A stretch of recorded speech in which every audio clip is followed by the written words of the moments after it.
Yeah, yeah, we can. Go ahead, Ishan. Should I start? Yes. Namaste and greetings.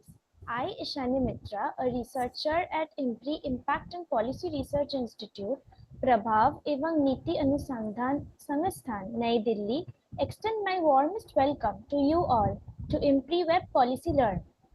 Today marks the day 2 of understanding the nuances of climate change in the Indian subcontinent, Cohort 2.0, an online international monsoon school program, a 2-month immersive online introductory certificate training course.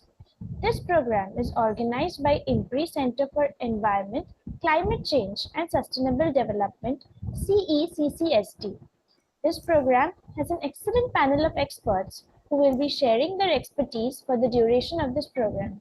The distinguished expert panel includes Mr. Soumya Dutta, Mr. Arjuna Seneviratne, Dr. Bamadev Sigdal, Professor Rekha Niyanthi, Mr. Himanshu Shekhar, Professor Anil K. Gupta, Ms. Bhargavi S. Rao, Dr. Brajesh Kumar Dubey, Mr. K. J. Joy, Professor Vibhuti Patel, Dr. Khondakar Gholam Muazzam, Professor Sas Biswas, Ms. Bhavareen Kandhari, Advocate Dr. Albertina Almeida. Our chair for the program is Ms. Bhargavi S. Rao ji, independent researcher and educator, environment activist, Bengaluru, and visiting senior fellow honorary at IMPRI. The conveners for the program are Mr. Stikender Singh Panwar ji, Dr. Simi Mehta ji, and Dr. Arjun Kumar ji. Proceeding further, I heartily welcome you all to this course. We sincerely appreciate your valuable time, energy, and contributions towards understanding and engaging with this sufficient issue. We have also shared the course outline and reading resources via email for your kind reference and perusal. Before we start today's session, I would like to announce the housekeeping rules. It is imperative that you join the meeting on time. There will be a Q&A session after each presentation. Share your questions in the Q&A box and not in the chat box. The questions must not be posted as an anonymous attendee. Ensure that your questions are precise. Refrain from making general comments in the question to save time. To begin today's session, I would like to invite our chair, Ms. Bhargavi S. Rao ji, for her opening remarks. We welcome you, ma'am, and over to you. Thank you. So good evening, everyone. And today is such an honor to be chairing this session with such eminent people, and particularly from people whom I have always drawn a lot of inspiration from. And today's topic happens to be, the nexus between climate change and water security in India. And this is a very complex and a very critical issue as of today. India, with its vast population and very diverse agroecological regions, the climate in particular, every region has become very vulnerable to the impacts of climate change and water resources. I will just share a very broad overview of how climate change is affecting water security, and our speakers for the day will walk us through the nuances to understand this better. And we could not have had anybody else to understand this better coming from Joy and Mr. Himanshu, who've had so many years of experience working with people, trying to solve problems at the local level. I think we could not have thought of anybody better for this. So across the country today, we are facing changing rainfall patterns. The monsoon itself has become very variable, and in a country like India, which relies heavily on monsoon for water, not just for agriculture, but for all other uses, we are experiencing very intense rainfall in certain regions, and other regions are facing very long dry spells. And this variability has led to a variety of local problems, which have been both floods and droughts. It has impacted agriculture very badly, and of course the livelihoods that are dependent on this landscape, which is, needs water security. And this unpredictable rainfall is also making it very difficult for farmers and for everybody who's trying to manage water, from the various departments involved in every state to the local water supply boards. Everybody today is finding this very challenging. How do we distribute this water? It has been a big question. Then we are also facing the problems of melting glaciers, and this is particularly in the Himalayan regions where the glaciers feed major rivers like Ganga, Indus, Brahmaputra and others. And here we've been witnessing a lot of the melting of snow, and this is affecting again the farming community out there. And there have been seasonal shifts in the way the amount of snow is melting and how it is affecting the patterns of river flow, thereby again affecting agriculture, hydropower, and other drinking water, and the downstream villages particularly are suffering from that. And then the third area is a groundwater depletion. Over extraction has reached a point beyond imagination. Every city, every town, every village today has made so many bore wells that our groundwater is completely exhausted in most of the places. In cities like Bangalore, we go up to 1,000 feet, and yet we don't. There is no trace of water. So this is also because the surface water is very scarce, because all our systems which were once upon a time harvesting the rainwater, like tanks and wells and ponds, today all of them are gone, and the entire land in cities particularly is completely tarred or cemented, and there is no way where we are allowing water to even reach the surface. And this is causing a challenge of a totally different scale, like what we have seen in Bangalore, with floods and parts of the city where we had to use coracles to save people, and for weeks together people had to stay put in their apartments. It not just affected the poor, it also affected the rich, and the entire city was came to a grinding halt. Then we also have this increased frequency of extreme weather events, floods, what we just witnessed in Wayanad with storm as very strong storms and landslides and the flooding, and we are still witnessing the rescue operations, and it's witness to how urbanization has affected very sensitive areas of the very places which is home to many of the rivers which originate in these kind of areas.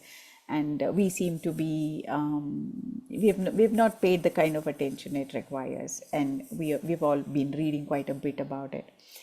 Then the impact on agriculture I briefly mentioned, and food security. Food security is something that we need to really think about, because land again is very crucial. So when the land is disturbed, water security becomes very challenging, and thereby agriculture systems dependent on that water is very badly hit, and people seem to abandon agriculture and move into cities in search of better jobs. As a result, the amount of food that is grown in certain regions, particularly the rain-fed agriculture regions, there hasn't been any study that I know of which today says, okay, this region was producing X amount of food, but today we have minus X amount of food coming from there. I don't know if there are such studies. Continuously rain-fed agriculture regions are being diverted to a variety of projects, and as a result, The drainage patterns out there are also disturbed. We really don't know the implications of disturbing these, the inflow and outflow into these tanks and rivers and rivulets when large chunks of land get diverted. Then there is also the issue of pollution that is coming from industrialization across all our cities and towns, and much of this pollution is, put through these canals and Rajakaluways, what we call in Karnataka. The Kuam River in Chennai, the Vrishabhavati in Bangalore are all witness to all kinds of polluted water. It not just receives sewage water, it is also receiving quite a bit of industrial effluents. And this is also resulting in some kind of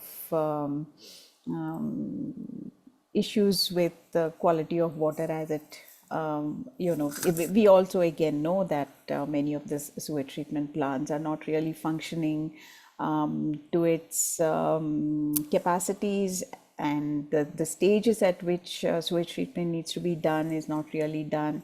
Most places it is just the primary and the secondary treatment, the tertiary treatment hardly happens, and that is creating a different kind of a problem as well.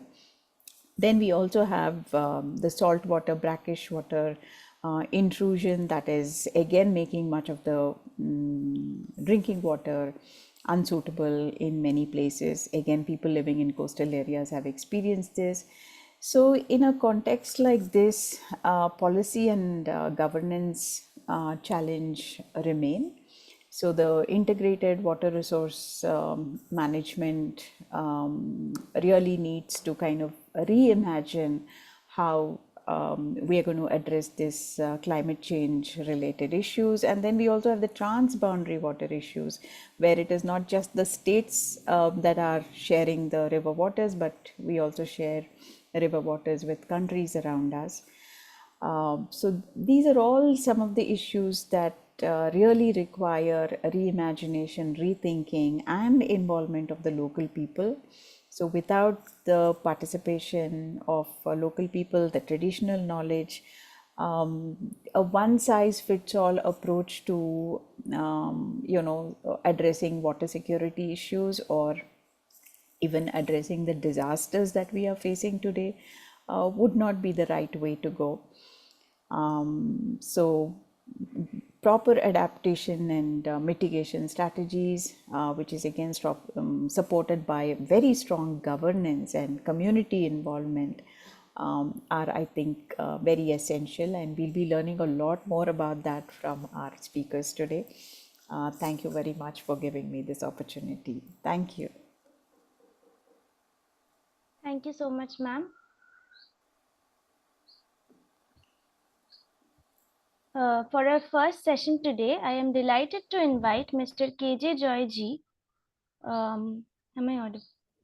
Yeah. Yeah. I'm delighted to invite Mr. KJ Joy Ji, founding member and senior fellow, Society for Promoting Participative Ecosystem Management, SOPPECOM, Pune, visiting senior fellow IMPRI. He will guide us on Indian subcontinent climate, water security nexus. Welcome, sir. The floor is yours. Yeah. Thanks, Ishani. And I also should thank IMPRI for giving me this opportunity to participate in this very interesting program, understanding the nuances of climate change in the Indian subcontinent, and share some of my insights or what I have gathered over time about changing climate and water security issues. So I'm especially thankful to Dr. Arjun, who got me into it, and his colleagues, and also Ms. Bhargavi Rao, who is also chairing this whole series of sessions on climate change in the Indian subcontinent. We all know that the topic is pretty large, because if you talk about climate change and water security, I mean, and actually I wish to say that Ms. Bhargavi has already set the tone, because I think she has already outlined some of the issues which are there because of the changing climate and the type of approach we should take. So probably Mine will be trying to build up or a little more nuance what she said in her opening remarks and things. So what I'm saying that, so since it's a very large and wide topic and given the constraints of time, I have tried to pick up a few things which I thought is important to share with all the participants. And if there are something missing or something important which I'm not able to cover, if you have any different opinion about what I'm saying, I'm sure we'll have about 10-15 minutes to discuss it out and things. Okay. And please stop me because I know there is another speaker coming at 5. So if I go a little longer than the allotted time, you can stop me anytime. It's not that I need to run through all the presentations and things. So that's fine. Just let me share my screen.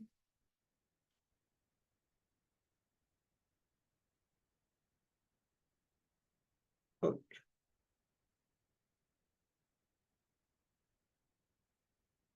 Is this visible now? Yes, sir. We can go full screen. Yeah, okay. This is fine. Yes, sir. Yeah, so today the topic is trying to look at Indian subcontinent climate and water security nexus. And I should qualify this saying that I'll be talking a little more about the rural water security issues or the nexus between changing climate and the rural water scenario, because that's where my area of work primarily has been. Of course, there may be some generalizable things which can be also applied to other contexts, but my primary focus is going to be rural setting of India.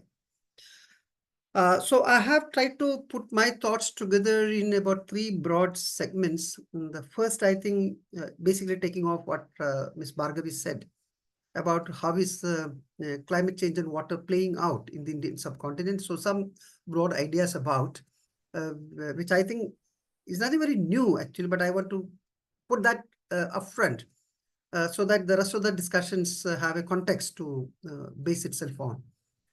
In the second part, I want to show, if you're talking about water security and especially about rural water security, what are the critical issues we need to address, how to go about it, some tentative ideas about it.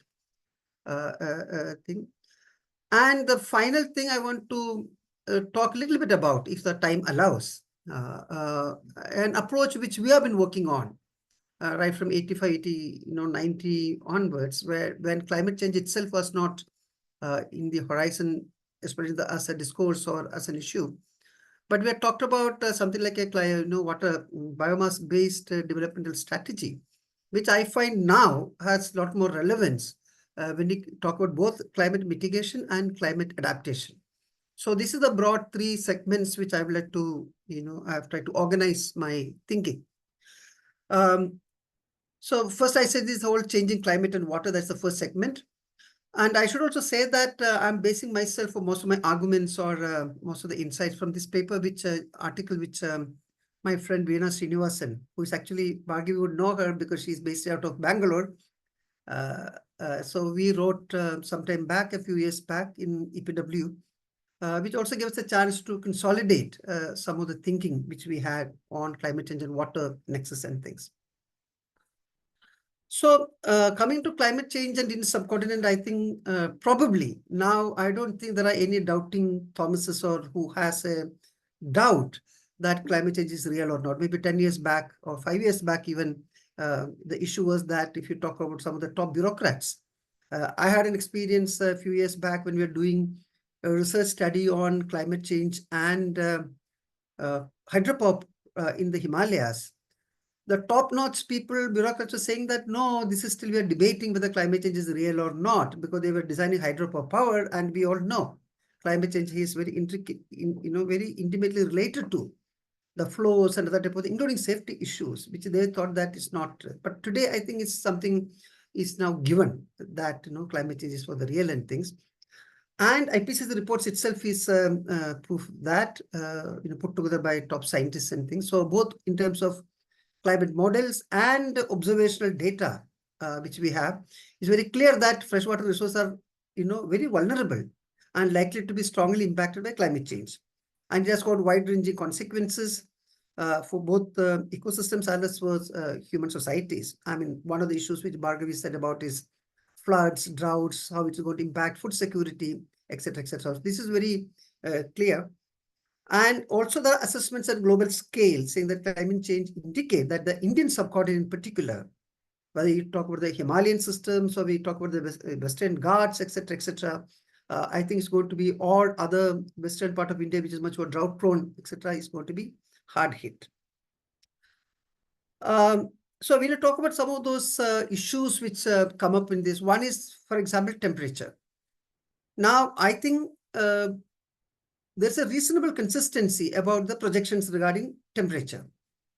The maximum temperature have increased in most parts of India, which is resulting to higher levels of evaporation and evapotranspiration. We all know that evapotranspiration is something which any plant, whether it is crops, whether it is trees, whether it is shrubs, etc., leave in the process of producing biomass or photosynthesis and things where this one. So both these things are going to increase, which means that even to produce the same amount of food today, probably we may need more and more water or applied water or water use, which is there. It also impacts the whole hydrological cycle and things also that is there. And the end result is going to be the demand for water is going to increase, especially by the agriculture sector, which has, where whether it is either dependent on rainfall, whether it is aquifer or groundwater, or even other surface water and type of thing. So there is going to be, the demand is going to change to a great extent and things. And we know that fresh water is quite finite and we don't have this. So we need to look at strategies, how we are going to manage this. Yeah. And also in terms of the sea level rise, I think probably there is no dispute at all that it is increasing. Coming to the Himalayan thing, which is actually in the news from last year because of this whole thing which happened in Sikkim, for example, the glacial lake outburst, which killed nearly 14 people there. This whole lower Lorak, lake which got burst in that. So the whole issue about, we have been talking about, glaciers and what is happening to that because of the higher temperature. So receding glaciers or the decrease in the glacial area, and also formation of different types of, glacial lakes, and then they bursting or breaching, and which is creating a whole lot of problems in the downstream. So we just had it is called the GLOVES, and there's a lot of study. There are in the university consortiums in the Northeast, which are looking into this whole issue because it's a very serious issue today. So one of the short-term going to be, because most of the rivers in the northern part of India, especially originating from Himalayas, you get both rainfall as which generates flows, and also you have the glacial melting, which also that's what it keeps them perennial and things. So in the short run, people say that it's going to be much more increase in the stream flow and things. So things like this type of disasters. Now, when I say disasters, I don't use purposely the word natural disasters, because very often when you talk about disasters, seen something as natural. This is something which I want to critique in the course of my discussion today. So it's not natural as such, but they are disasters which is impacting the lives and lives of people. We saw what happened in Wayanad, for example, all that. So probably these type of incidents are going to be on the rise. And this is also where I think probably we need to look at going beyond state and national boundaries, for example. These are really human tragedies which are taking place. So in terms of sharing data, information, coordination across boundaries, because many of our river systems are transboundary, as Bhargavi had mentioned. So where I think geopolitics should not impact or should not be the guiding principle, because there are certain voices which are coming because of the type of changing geopolitics between, let's say, for example, to be frank, Indian-Pakistan relationships. Though we had Indus Water Treaty, which has been working to some extent, but in the last few years, we have been hearing noises saying that, or voices saying that, blood and water cannot float together. There is now an argument being built up that we need to relook at the Indus, or we will block all the water because India is in an advantageous situation because we are in the upper part of most of these river systems, etc., etc. So probably we cannot afford to take such a stand saying that, we can control all this type of thing. But so it calls for, I think climate change is one of the important lessons which are learning because of these disasters and other type of things, whether it is floods, whether it is dam breaks or, growth type of situations, landslips and etc. is that the issues which are causing is not limited to one country or one type of, it has a much larger regional, issues and things. So it does really call for a regional cooperation. But if you look at rainfall trends, I think there is no secular trend which is predicted or which is being observed. I think generally the models, there is inconsistency between the different models which I've been talking about. So there's no consistent picture which is given, because there are certain models saying that it's not going to, in the long run, probably may not impact. Or some people will say that, okay, yes, there's a decrease or there's an increase. So we don't find a very clear picture, like in terms of temperature rise, we saw there's a uniform trend which you find in terms of rising temperatures. But in terms of rainfall, probably this is not very clear. But one thing's clear is that frequency and intensity of extreme rainfall events, which we talk about, has been increasing over the last century. And there are documented evidence for that. People have written about it and things. So the overall message, what you get is that we must prepare for a future that entails harsher droughts in terms of both the length and duration of dry spells, and also intensive floods. And in fact, new geographies are being brought under floods today. Otherwise, maybe some years back, we never heard about phenomenon like urban floods, for example. Or even in dry areas, the rainfalls are much less. We are hearing about floods today and things. So probably there are new geographies, and there's a data showing that in the last 1950 to now, for example, in terms of flood-prone area, there seems to be a nearly 3 to 4 times increase in the flood-prone regions of the country and things. So so one can also talk about more about it and this, but I think we won't have time. Now, the point which I want to make is that there are 3 broad trends when we look at climate change and water. One is saying that climate change itself is the problem, and all the other issues which we face today is subsumed under climate change. And so climate change is the main villain, climate is the main problem, and all the other things which we see today, whether in terms of water access to people, whether it is flood, any other type of thing, is all actually is because of climate change.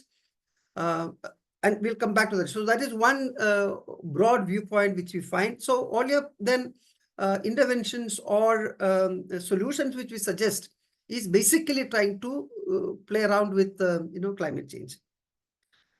There's a second viewpoint which is saying that everything is changing in this country or globally, and climate is also changing. So climate change is one of the changes which is taking place all around us and things. So it's not that climate change is not taking place or climate change is not important. It's very important. It has got its own very different, qualitatively different impacts. But we should see that changing climate as part of a larger changes which is taking place. So where I feel elements of nature and what I call political economy and ecology coming together to play this, where anthropogenic reasons are playing out much more crucial. Even now, for example, look at land use changes. There are tremendous land use changes which are taking place in this country. So they are also mutually related, but I think we need to see that changing climate as part of a larger process of changes which is taking place. Now, this changes is not only in terms of biophysical characters and things, even people's aspirations. Like when I work in the rural area in Maharashtra, I know people's aspirations are changing today, and we need to take note of that. We can't just deny it. Now, if the rural people say that, okay, we need clean drinking water, or we need a better quality education for my children, or better employment opportunities, we just cannot take a moralistic stand and say that, they're all now become consumerist and things, but these are certain genuine aspirations that are coming up. And what we talk about in terms of water security, should be able to, engage with such changing aspirations. So everything else is changing in front of us. The third thing in the water discourse and climate is that climate change is seen as a convenient peg, in the sense that we know that water sector is going through a whole lot of crisis. There are a lot of issues which are taking place. Now, whether, some are because of climate change, or some are even irrespective of climate change.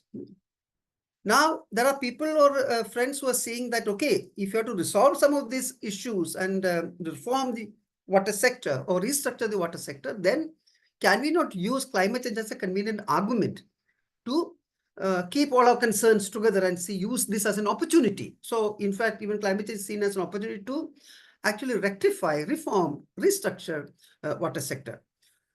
Now, some of us, including me, and in this paper, that's a position we have taken, which I said, we take the second position saying that everything is changing and climate change itself is changing, and it has its own very specific impacts and other things. So that's the viewpoint from which I'm coming from.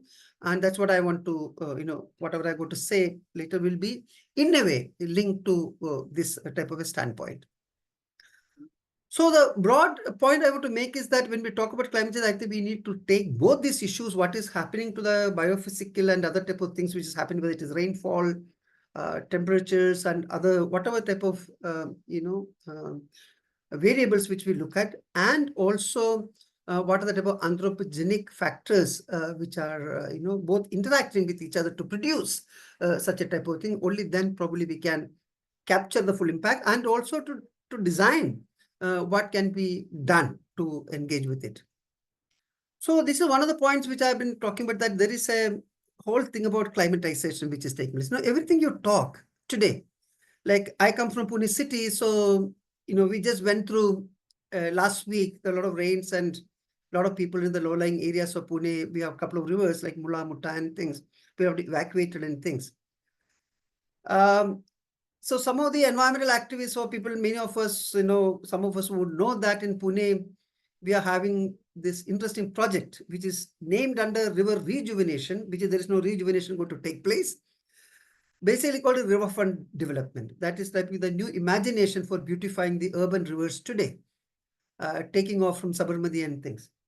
So we have been arguing that if you're going for this type of a design today, which is going to concretize the entire, both the banks of these rivers, and because of these interventions, it is going to reduce the cross-section of this. So the capacity of the river to carry the flood water is going to be compromised quite a bit. But still, the authorities are going ahead with the project and things become things. So none of these things are problematized in the things. Now, earlier, the authorities, whether it's the political class or the bureaucracy, used to deny the existence of climate change. Today, we have come to the other extreme, saying that everything is now today put on climate change. Today, you have a bit of an excessive rain today, oh, it's climate change. Today, there is a bit of a flooding taking place, that is climate change. So we are also in a way absolving ourselves from any of the anthropogenic reasons or the type of political economy, ecology we have, or the developmental pathway which we have chosen and things. So I think we need to be very critical about this whole tendency today to naturalize climate change and taking the political content out of this discourse and things. So the other key message is that uncertainty. I think we are not sure of the world we are living in today.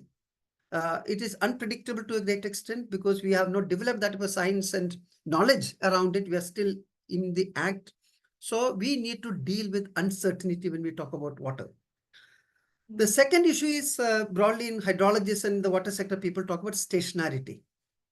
One example is that when we talk about, let's say, what is Pune's, rainfall, we say, oh, average rainfall is, let's say, 600 millimeter, which is basically based on that. For example, if you take the last 100 years of rainfall data, then if you average it out, then probably Pune gets about 600. We also use another concept called dependability. That means what is the assured nature of the rainfall and what is the assured nature of the river water you get. Now, let's say I use a word called 75% dependability, which means that if I have a 100-year data or 100-year rainfall series data, then out of the 100 years, for 75 years, I get that much of minimum water or minimum rainfall. If I say it is 50% dependability or assured nature, which means that for 50% of the years, I might get that much of rainfall, or 50%, then it may be much less. So we are used to talk in those terms where climate was much more, let's say, stable to some extent. Rainfall was not so variable that it is taking place. So the whole stationarity concept that natural systems fluctuate within an unchanging envelope of variability. Even if the variability is there, it is within a particular range, it can. Now 600 can become 550 or 650 or 700, not 100, 1,400 and things. So variability both in terms of rainfall and stream flow, so which help you to design infrastructure and policy. For example, if somebody is designing a dam, then they look at the rainfall series and say that generally earlier the dams used to be designed at a 75%, let's say, dependability flow. That means my dam can take in water, whichever comes for 75% of the years and things. Now, interestingly, with the type of variation which we are finding, we are no more sure about this. That's why this whole concept is getting challenged today. So climate projections make it clear that the assumptions of stationarity is unlikely to hold in the future. So you cannot have, with the present knowledge and present type of advances we have in terms of understanding climate change, and also the data, we don't have the data to say how the future is going to play out in terms of, predicting the rainfall patterns, etc., becomes extremely, problematic. So I think we need to live with this concept. That's why I'm saying it's uncertain, variable. And this we need to take into account when we talk about water security, when we plan our systems, when we plan out water management, water governance, etc. One of the concepts which is coming increasingly into discussion is with this whole thing about Anthropocene. We know that planet has been changing. It's not that planet started changing the last 10 years or 20 years or something. There have been also even historical times, things have changed, certain species have disappeared from this. That is mainly because of the planetary changes or the natural processes which took place, whether it terms of change in temperature or climatic changes, etc., etc. A whole lot of things have lost out and things. Now, today we are living in a geological epoch where the actions of the humans are actually the main change agents. So the Anthropocene is the new and current geological epoch in which the human being has become an agent of planetary change. In fact, it has got a whole lot of consequences for the survival of the human as well as the non-human species and things. So in fact, I think we should be much more careful when you talk about water security and the type of approach we take to water, to create water or store water and things, where I think humans becoming an agent of change at a planetary scale is something to be taken. And I think this should humble us. In fact, saying that, when we go for whatever approach we should take in terms of water sector and things, so we need to be much more critical about our own actions. What I'm saying that, so anthropogenic reasons are becoming much more the driving force today in terms of climate changes or other change which is taking place. Along with which is increasingly getting a currency or being discussed is the whole question of maladaptation. Climate and adaptation is one of the things. There are a whole lot of NGOs which are doing projects after projects under the name of adaptation. There's a lot of funding which is available, right from global funding to the CSR funding in India and things. But very often we don't critically look at whether what we call as adaptation, are they really adaptation or are they creating problems for us? So, so many of the measures, interventions promoted under the name of adaptation to climate change are actually maladaptation practices. Now, just to give you one example in Maharashtra, or two examples. One is that some of you might have heard about, farm ponds. Now, farm ponds can be used in different ways. In the 80s and 90s, when some of us were doing watershed development and things, we were also talking about farm ponds, in which farm pond was an intervention to harvest rainfall. So it had an inlet, it had an outlet, and this water used to recharge and percolate and recharge wells. That was the function of farm ponds. But today, in the last maybe 10, 15 years or something, we saw that there are a whole lot of government subsidized programs under the name of farm ponds, which essentially means they are buffer storages. They are not actually water harvesting structures. You have huge, I've seen in Maharashtra and some of the districts, farm ponds as huge as 1 acre and 2 acres. Huge water, this one, which is actually maybe about 4 or 5 feet depth. In terms, actually, it is created on top of the surface, actually. It is lined with a polyethylene material, and people take 3 or 4 or 5, depending on the size of the farm pond you have created, bore wells or dug wells, and pump this water and store it. In fact, now today there are studies, in fact, my friend Samir Shah, who has done a very empirical, his PhD work with us, and he has shown that the evaporation loss from such huge surface, the surface area we created is to tune about 20 to 25% of the water, which means the water which was in the ground, which was in the aquifer, which was much more safer, we have taken it out and put it into the sunlight, and it is getting evaporated out. So this is one clear case of maladaptation, which some of us call it. Or there was another pet project in Maharashtra called Jala Yukta Shivar, the farms which full of water and things. Essentially, it means deepening, widening, and straightening of rivers and streams. Now, I now heard that streams can be straightened. In fact, it is all part of the whole river system. It is own character, that it meanders, all type of thing. So the huge amount of money has been put into this type of programs to create water. Of course, in the first rainfall, these huge ditches, which is, and there are massive, earth moving machinery, which is used to, dig out the streams and things. And a lot of CSR money goes into this. There is no community or village regulatory type of thing unless in the watershed development program is so and things. This is like the streams and rivers in Maharashtra become a playground for anybody and everybody today. So there are many examples of these things today in which even NGOs are involved in creating these maladaptation practices. So we need to be critical. In fact, some of us have written a very interesting paper, which is going to be published in Global Environmental Change, called Reconceptualizing Climate Adaptation, Complementing Social Ecological Interactions with Relational Socio-Natures. And the empirical part of this paper is from Maharashtra, where we are trying to look at this Jala Yukta Shivar program. This is a forthcoming paper. The lead author is Samir in this.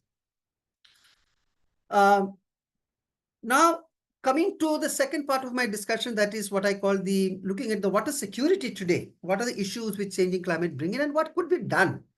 I mean, there are problems, and we all know most of these problems, but I think what are the likely tentative emergent ideas in terms of how to face this, engage with this is more critical. That's what I want to discuss this.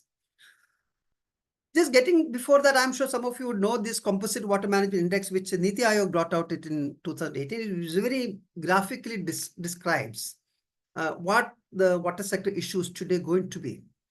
I just picked up 3-4 type of thing to suggest what are the type of deep-rooted, because this is government data.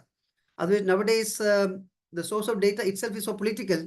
Which data to believe and which data to be this one, which data gets sanctity from the state is a different question. But this is Niti Aayog data, which means that it says that India is suffering from the worst water crisis in its history. Millions of lives and livelihoods are under threat.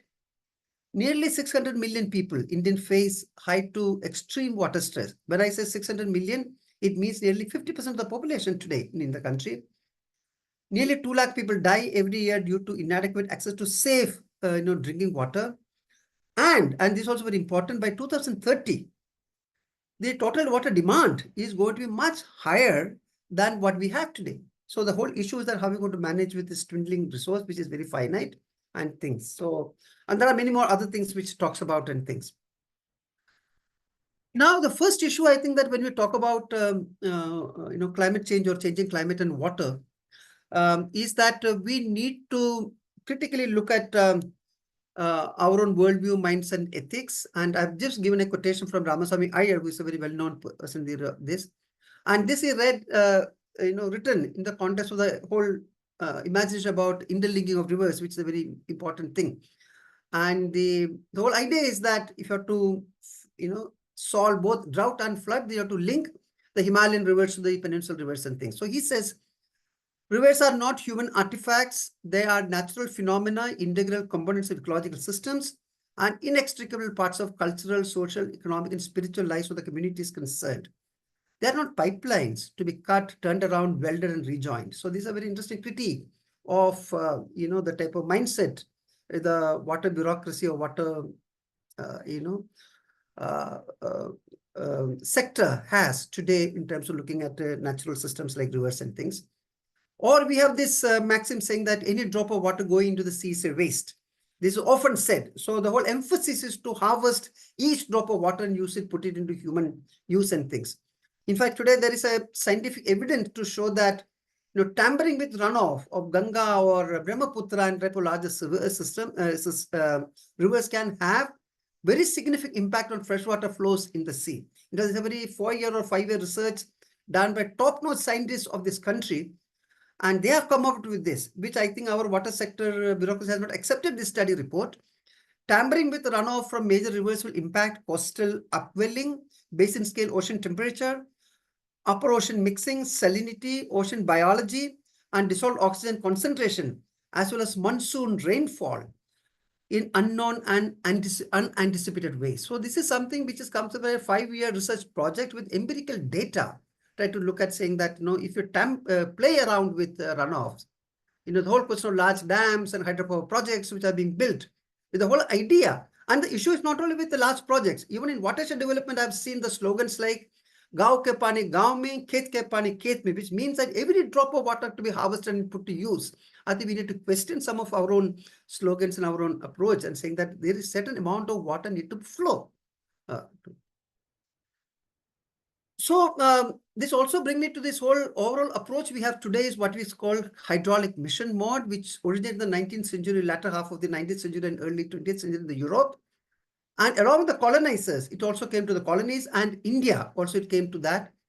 Basically, it says that it has an attitude of scientism, everything to be driven by science, and ideology of dominating the nature and the technology to do it. The whole large dams, reservoirs, hydropower projects, evacuation or lines, huge canals, they are all part of this mindset called the hydraulic mission. Interestingly, those countries which originated, in fact, there are people who call this hydraulic mission is the defining feature of 20th century. Though the countries which gave birth to such type of approach has given up all this to much more what Bhargavi earlier said about integrated water resource management or more ecological approach to water resource development, or even giving more rooms to the rivers to flood and etc. But India, still the overarching approach is still a hydraulic mission, and interlinking river is one of the important examples of that. So the second point which I want to make is that, whatever, and this is much more critical today because of climate change and other type of things happening, is that all our interventions need to be as per the contours of nature. How do we actually synergize the natural processes and not go against it? So integrated river basins and the carrying capacity needs to be factored into our developmental planning. It also says keep precautionary principle in case, and this is all the more important today in the present context of changing climate and other type of changes which is taking place, because we really do not have the knowledge, or there are conflict in knowledge systems. In such systems, then when you take a particular decision to intervene or something, then we should be much more conscious. And if our decision fails, then we fail on the safer side. And with the disasters and other type of thing, I think precautionary principle is something very critical we need to look into in the water sector. And also similarly, what you call subsidiarity principle. If the water needs of a particular community or a village or a whatever region we talk about can be met at that scale, then we should not bring from outside, which I call exogenous water. Only if the local water harvesting or whatever we can do in terms of proper use, efficient use, etc., demand management, and even then we cannot meet our water, then probably we can demand water on a higher scale and things. So subsidiarity principle is also equally important. These two things, I think, when we talk about changing climate and water security, I think this is a very important thing. This also brings out to the whole discourse which is unfolding today in the last maybe 5-10 years, like Uttarakhand High Court gave a verdict saying that parts of Ganga should be treated as, the rivers as a legal personhood, so rights of nature and things. The whole issue of environmental flows or ecological flows becomes all the more critical. We need to bring that into river basin planning. Our motto should be minimum extraction, maximum flow. Today is the other way around, maximum extraction and minimum flow. So can we think of in India as a Rights of Rivers Act? In fact, in 2019 to 20, the government of India has constituted a national committee to draft a new national water policy. I was also a member. In fact, this is one of the first time any national water policy is talking about Rights of Rulers Act, whether that can offer a better protection to our system. There are problems with it. It's not that, because we really don't know how it's going to work it out, but then it's something which we need to work towards it. And also, when you talk about water, there are three types of water we talk about. One is what you call green water. I don't know if you have heard this word called green water. So green water is the water which you get in the soil itself. After the rainfall, certain amount of water is stored within the soil, depending on the structure and character of the soil, how much it can. So this is called the green water, which is available in the root zone of the plants, and the plants that use it directly. The second, what is called the blue water. Blue water is what you store it in large dams or medium, small dams, or what is stored in the aquifer. That is called the blue water. And the gray water is whatever the return flows which are generated after each use. In cities, we call wastewater, for example, or all that. So that's the three. So in the climate change context, and especially we have to create water security, we need to re-emphasize the green water. As much of rainfall which takes place, we should be able to store in the soil. So that is one thing. Second important issue, that we cannot create new water. What we can do is, how do we recycle, reuse the gray water which is generated from the cities? I think CECCSD study shows that not even 18% of the sewage which is generated in the cities are treated today. So can we not use that and maybe use this water, recycled water, to meet some of our needs, which doesn't have very high quality, water quality regulations and things. And also there are various demand. And for example, agriculture is the largest user today. Now, can we not bring in, one is efficiency measures and also different type of cropping patterns and agronomical practices, so that the demand for water can be brought down, what you call the water footprint can be brought down. So for this, probably we need to also look out of water, for example, how do we organize our own public distribution systems? The way the whole procurement policy today is all weighed in favor of wheat and rice. Can we not shift to some of the millets, which doesn't have much of a water footprint today, which is locally produced as part of the thing, or midday meals or other type of nutrition security programs we have in the schools and other things? Probably, then it can generate demands for farmers and also better prices for some of those. Today we call it as minor millets or other type of thing, and today some of us also call it as the nutri cereals today, which has got a very urban elite market and things. So can we not generalize that, so that people also move away from water intensive crops? We also talk about water in the climate changes, that how do you prioritize water to some extent? So what I call lifeline water, that is the water required to keep your life together. That's the drinking and other, cooking type of water need to be, how do you privilege that? And also water required for livelihoods and ecosystems over what I call luxury uses. Today, most of the cities, I think all cities, the high quality drinking water is being used today even to wash our vehicles, cars, swimming pools, all these things are being done. And actual lifeline use is not even, let's say, 1/3 of what is being provided. In Pune, for example, we are given, let's say, 180 liters per person per day and things. Out of that, I don't think we use actually more than 25 to 30 liters. Now, this is also saying that the whole water is coming from the rural hinterlands, denying the rural people their share of water into the cities. Equity is another important thing, that how do you ensure that equitable access to everybody? And finally, I would also that it also calls for what you call adaptive management. This also comes from, because we have a uncertain future ahead of us. We really don't know what's happening around us. We said about the issue of stationarity, the whole course of knowledge, which is incomplete. So I think probably we need to go for an adaptive management, which gives you the flexibility to, adapt to, different information, data, experience, which is coming with you, to change your governance and adaptive management practices and things. And finally, I would say that we also need to democratize the water sector in terms of, data, for example, is a very important thing.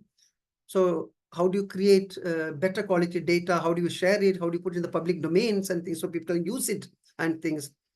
So how do you create then institutional spaces at different scales, starting from the village or a micro watershed to river basin scales, which can also cut across transboundary? How do you create stakeholder platforms, democratic spaces where people can come together, share put the demands and come to some type of negotiated settlements, etc. I don't know how am I doing for time. So if you want me to stop here and take questions, we can do that. Or I have one small segment to mention about, this whole water security and a biomass-based approach and things. So I leave it to you. How am I standing for time? It is about 4:55, so I don't think we have the time to go into it. But you So we can say take 5 minutes. Yeah. So we can take 5 more minutes and then head to the Q&A Okay, session. yeah. So this is basically, I'm trying to link up climate change and water security and rural livelihoods and see. And when we talk about water security, what does that mean? Especially in terms of quantitative terms, I use the word equity. What does that mean? Equitable access to water means how much of water? Or when I say that everybody should get lifeline water or water for livelihoods, what does that matter? So here, the organization I belong to, SOPECOM, has been using a method called biomass-based approach. I just have 5 minutes and just present what is that. So first question, what is biomass? I'm sure some of you might have heard about it. So biomass is any material which is generated through photosynthesis. So the aggregate dry weight of everything that is living in this can be humans, non-humans, plants. And here my discussion is going to be what I call photosynthetic biomass, which is the primary biomass which is produced. Now, if a cow eats that primary biomass, then that becomes the secondary form of biomass and things. So that is the type of food chain which takes place.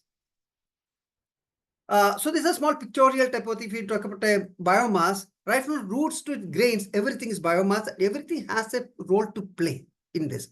In typical agriculture jargons, we only use the harvestable portion of the, for example, if it is a jowar, then you only talk about the jowar grain, nothing else. But all parts of the plant has a ecosystem function to do in terms of either meeting your own needs or keeping the fertility of the soil, etc., etc. So they also talk about the importance of biomass because in the rural context, biomass is the main provider of our needs. Some biomass we consume directly as food. Some we use to process or produce what we consume like fuel wood or to cook food or fodder for animals. Some we circulate to soil like green manure, compost, dung, etc. And some biomass we sell in the market, whether it is vegetables, fruits, or other type of produce to get some cash incomes, or we also do value addition to process it and things. So this is broadly how in a rural economy it plays out and things. So biomass is very critical in that from sense. We have done empirical studies to show that for a typical farming family, what's the type of biomass required in a annual year. So this is for a 5-member family for what is the type of dry biomass which is required to this. So broadly we got a number like 18. We can go into the details. I can send you some reading material on that.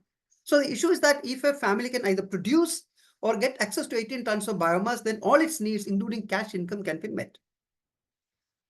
Now it has got a water connectivity because we never talk about water productivity. We always talk about land productivity. We say that what is the type of productivity per acre of land and things. So it's also time that we talk about what is the 1 unit of water, how much it can produce. So the issue is that if 18 tons, 18 tons is not a very sacrosanct number, it can change. But it gives you a methodological tool to look at the whole water livelihood climate connectivity. So what is the water required to produce this 18 tons? So here our own studies and global studies shows that 1 hectare millimeter, that is on 1 hectare, if you give a depth of or a height of 1 millimeter of water, which is equivalent to about 10 cubic meter of water, then it can produce about 30 kg biomass, dry biomass, or per meter cube, it can produce about 3 kg. So then that means gives us a norm saying that for 18 tons, you need about 6,000 cubic meter of water in a year to produce 18 tons of biomass. So when I talk about the water required for production, especially for an agriculture dependent, livelihood or a family, then we are broadly talking about 6,000. Of course, it can vary to some extent. And it's not that this 6,000 cubic meter of water has to come from large dams or aquifer. No. Our experience on water, this one shows that nearly 50% of this can come from actually if you harvest rainfalls properly.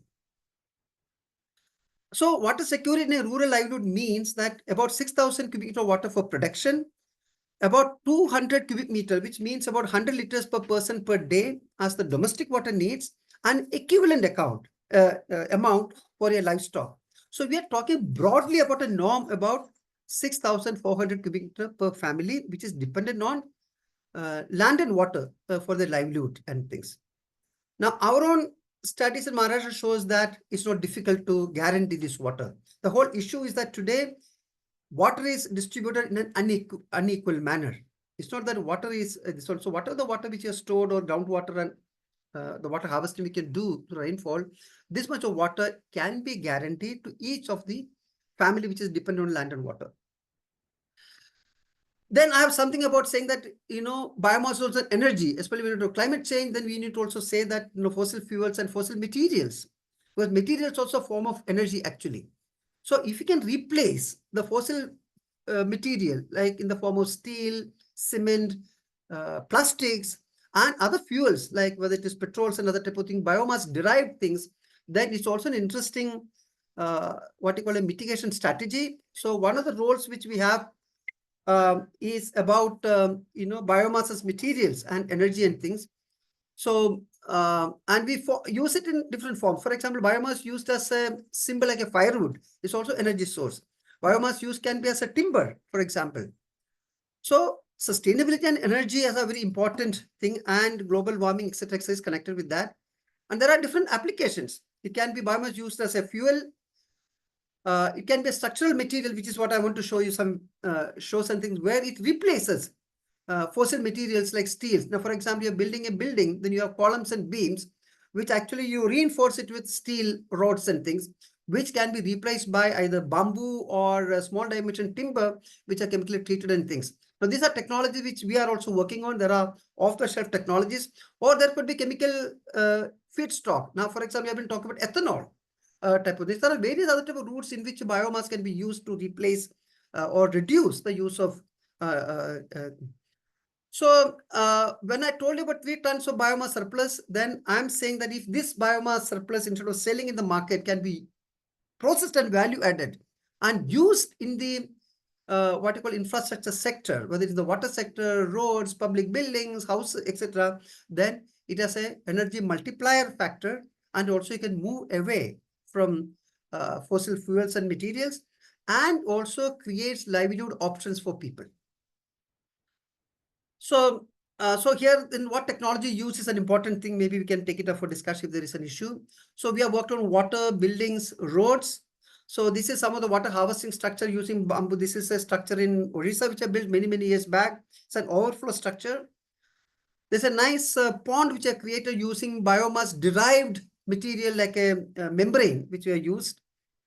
This is a 2-story building in Kerala, Cochin, of an architect firm, which is primarily built with biomass. So there are a whole lot of things. I'm just showing the visual just to show that I'm just not talking. These are all technology which is available. The issue is that in our development intervention, whatever technology choice we make, because these choices also make a difference in terms of for whom these incomes will accrue. If I use a cement and concrete based technology, then most of the 90% of the cost goes, or the expense goes, to the centralized production systems on the cities. But if I shift to local materials like clay, stones, bamboo, or other type of material, then 90% of the expenditure becomes incomes to people, apart from its climate connotations. So these are some of the things we have done. So I won't get into these details. I think I already. So there's a book which is actually written by my own senior colleague called K.R. Date, which we have assisted called Banking on Biomass, which has got all these things which is there. So final, my message is that it's very often it is said that mitigation is about energy, because that is whether it is a fossil energy or that type of which is this. So you need to get to play where biomass plays an important thing. But when you talk about adaptation, it is always about water. So I think I'll stop here. I'm sorry, I took a little 10 minutes more than what I had intended. Okay, so if you have time to open up for discussion, we can do. Otherwise, so back to you. Yeah. Thank you, sir, for your. I'll just stop sharing. Yeah. Yes. Yeah. Thank you, sir, for sharing your insights and expertise with us. I now request Bhargavi Ma'am Ji to kindly give her remarks on the session. And in the meantime, participants can either raise hand or put their questions in the Q&A box or the chat box. Over to you, ma'am. Thank you, Ishani, and thanks, Joy. That was a wonderful session. Listening to you about everything you said, and how you focused your entire talk on your experiences of having worked in the rural setting, and the three broad areas that you walked us through, and you highlighted about, as you started off with what the IPCC says about, providing abundant evidence with respect to what is going to happen to fresh water and the need to do something about it, and how these resources are becoming vulnerable in the context of climate change. I think that was like very important starting of how we need to kind of look at water, and take any action. And a whole lot of things that you said, I don't want to just repeat, but some of the things that kind of really stood out was the maladaptation practices, which we are constantly seeing after many years of implementation of a particular way in which certain things start off, but after some years you realize that is not the right solution. I think identifying such maladaptation practices is also very key, and again, to do that, probably there needs to be a lot of collaboration with a variety of people locally, and not just a few people, because again, it's a traditional knowledge of the landscape that is very important. Then we definitely need scientists, we need urban planners, we need hydrologists. I think everybody coming together and identifying these maladaptation practices is very key today. And thank you also for highlighting the challenges of the riverfront development. I think I don't know how many people would have seen or read about the riverfront development in Ahmedabad. I would urge those of you who can to go see it, to understand what we've been talking about. When you create such huge, barricades of cement, there is very little chance for water to even seep inside. And at the end of the day, you bring water from upstream and don't allow the river to flow, and then you keep the water in the city only to entertain the city people. You want to have your boating, and you want to have a whole lot of activities there, and the whole definition of what a river is and the purpose of the river, everything just collapses. So thank you for highlighting that. And also another malpractice that I can talk about is how in cities like Bangalore, we have changed the structure of lakes. Lakes were never meant to be perennial. They were supposed to be seasonal. And when I say lakes, these are tanks. All water bodies which look like lakes in southern India are tanks. They are man-made, and in the name of rejuvenation, many of the structures of the lakes have changed. They are no longer so. Lakes typically had a shallow region and a deeper region. But today, when as part of the rejuvenation, again to suit the urban audience, lakes have been converted to soup bowl like structures. You put a jogging track all around, you put some islands in the center. So the whole purpose of lakes is changed, and we don't know what the consequences will be, because these tanks are interconnected and they eventually feed the rivers. So we really don't know how it is going to affect in the long run. So I think identifying these malpractices is very key to going about in the right direction. And thank you for drawing our attention to this whole anthropocentric and the ecocentric ways of looking at things from now on, and for highlighting some of the court orders with respect to our rivers. Again, globally, there is a big shift in the way people are reimagining and rethinking So if we could think of the rights of a great Indian bustard today in the grasslands, or if we could think of the rights of the fish, things will definitely change.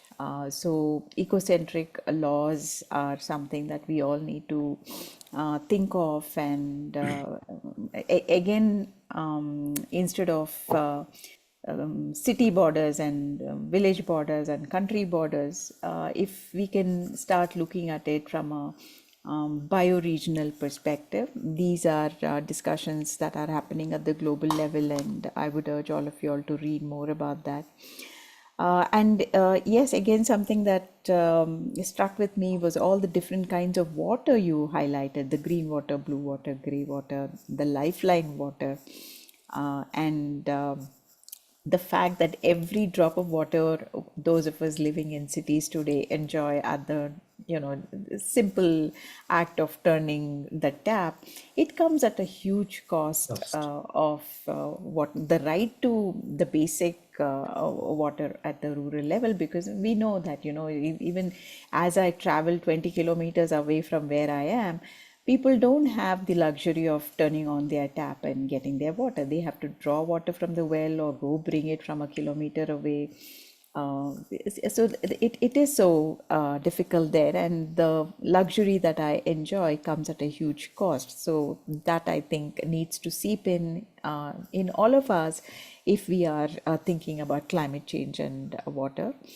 And again, this whole biomass based approach was very fascinating, and thank you for sharing everything that you did in the context of biomass. And that's an area I think you really opened up a whole lot of possibilities for us to rethink and reimagine many things.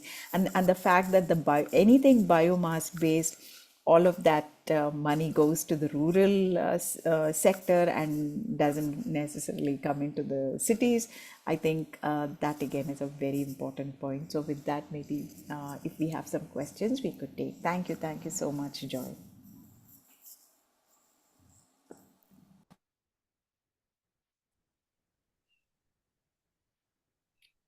Thank you for your comments, ma'am. We now open the floor to questions from the participants. Once again, you can either raise your hand or put your questions in the Q&A or the chat box.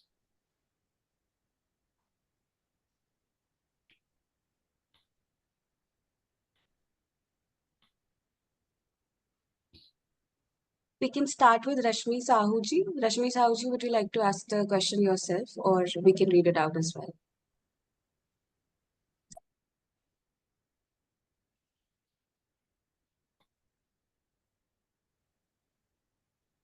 No issue. Dr. Jayapawarji, would you like to ask?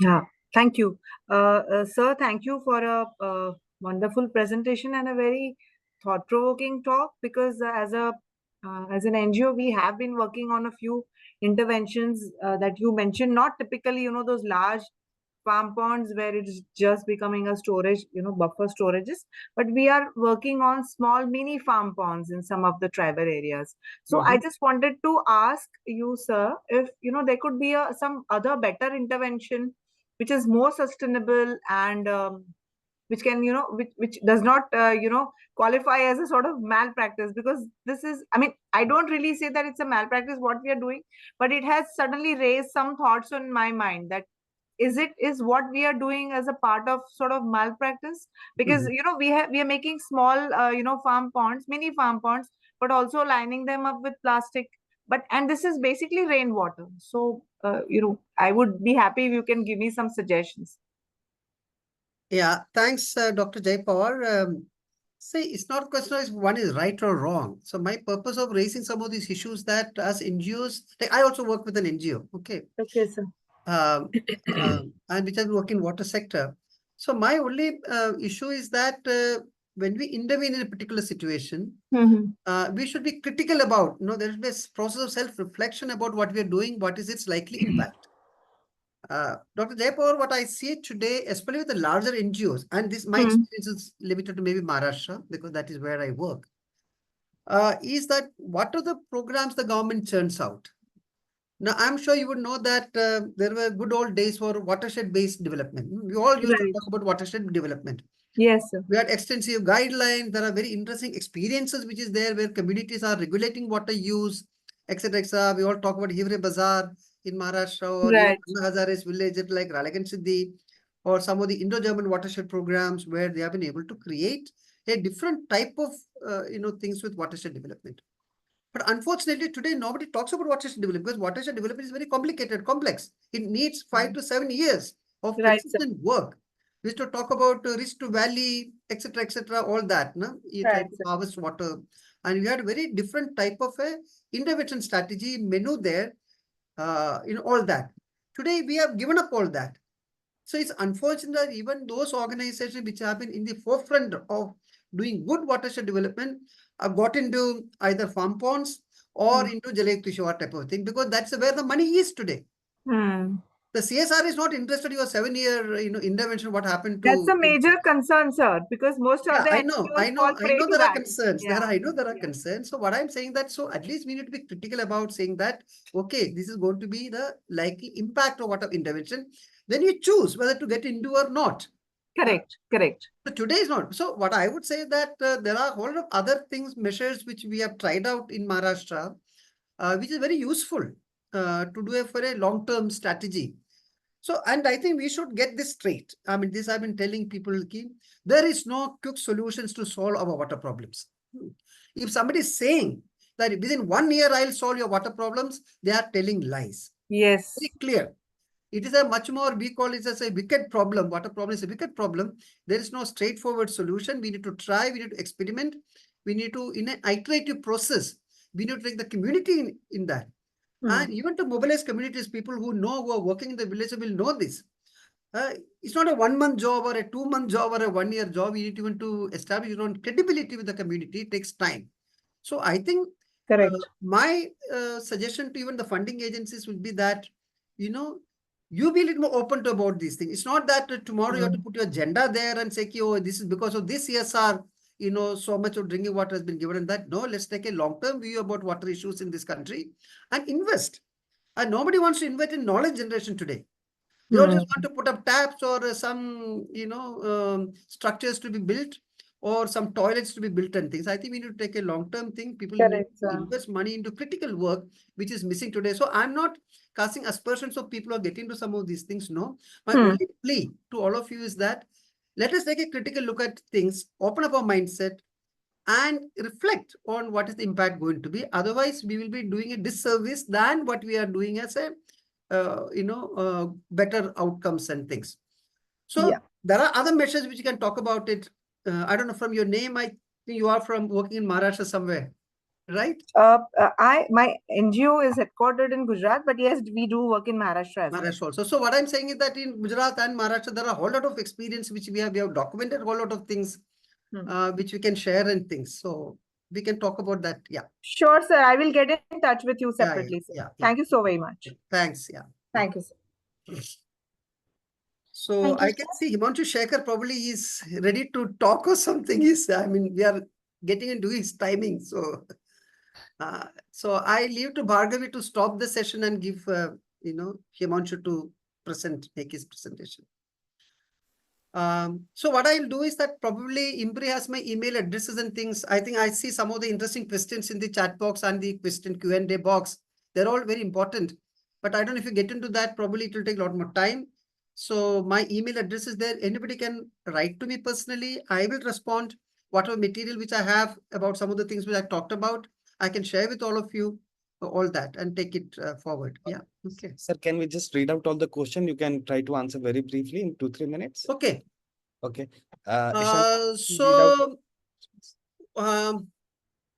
I will just read out. Yeah, Rashmi is okay. asking, are there any low-cost, easily adaptable water conservation methods that can be introduced for agriculture communities? Any resources we can look for? Srishti ji is asking, I would like to ask about sir's take on funding for water conservation technologies in the context of the water crisis today, especially in urban cities.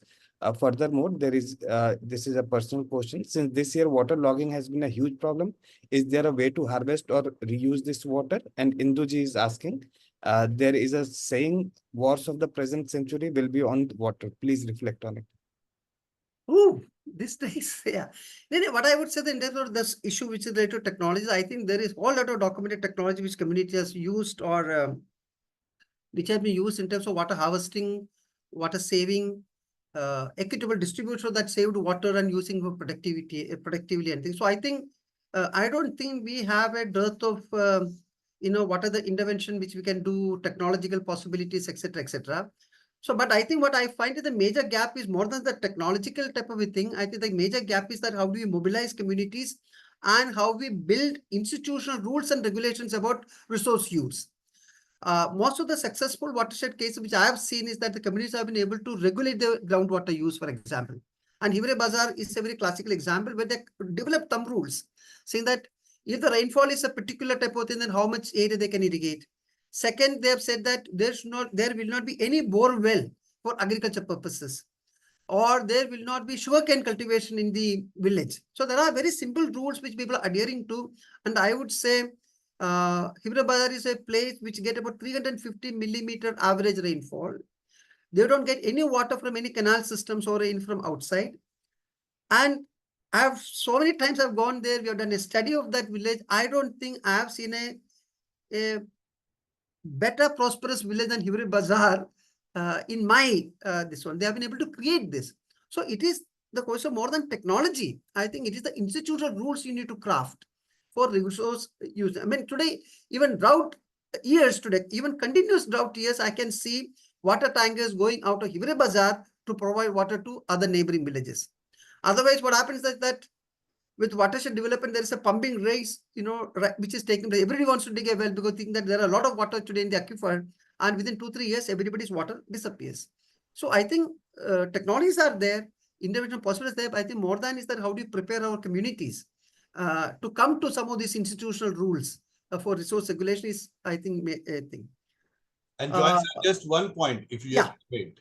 Yes, Himanshu. Hivre Bazar, sir, also is a village which has been awarded, I think, several times by national and international agencies for better implementation of government policies. Right. It's seen as a model village where, despite all these challenges that you have very rightly mentioned, the policy response has been very effective, largely because of the involvement of the local panchayat and other community leaders. And they have ensured that this is one village which I, as a journalist, I have been to that village. And this is also the area perhaps where Anna Hazare is very active. And there are a large number of social activists there, and they ensure that most of the government schemes are effectively implemented on the ground. It has often been projected as a model village as to how the village communities, panchayats actually can play a very significant role in ensuring better implementation. Government has large number of schemes. There has always been a question of how well effectively you actually implement it on the ground. So I think while you talk about the responses of the people, it's also important that the panchayat institutions have played a very, very effective role in the implementation of government, both central and state government policies. Thank you, sir. Yeah, I completely agree with Himanshu's intervention. I think it's not an NGO work which is done. It is directly by the Gram Panchayat, and Popatra Pawar was the is the Panchayat Gram Panchayat president. And Hivre Bazar also was designed as a when Anna Hazare's experiment became successful, they wanted to create these model villages, like one village per taluka or a block, and Hivre Bazar came out of that. So it's basically, mostly they have dependent on the government schemes and other type of a thing to utilize and use. So it's also clear case, as Himanshu said, that if we have a conscious leadership at the village level in terms of Gram Panchayat, which is enlightened, then probably a lot more things are possible today to do. I agree with you, Which is any other question?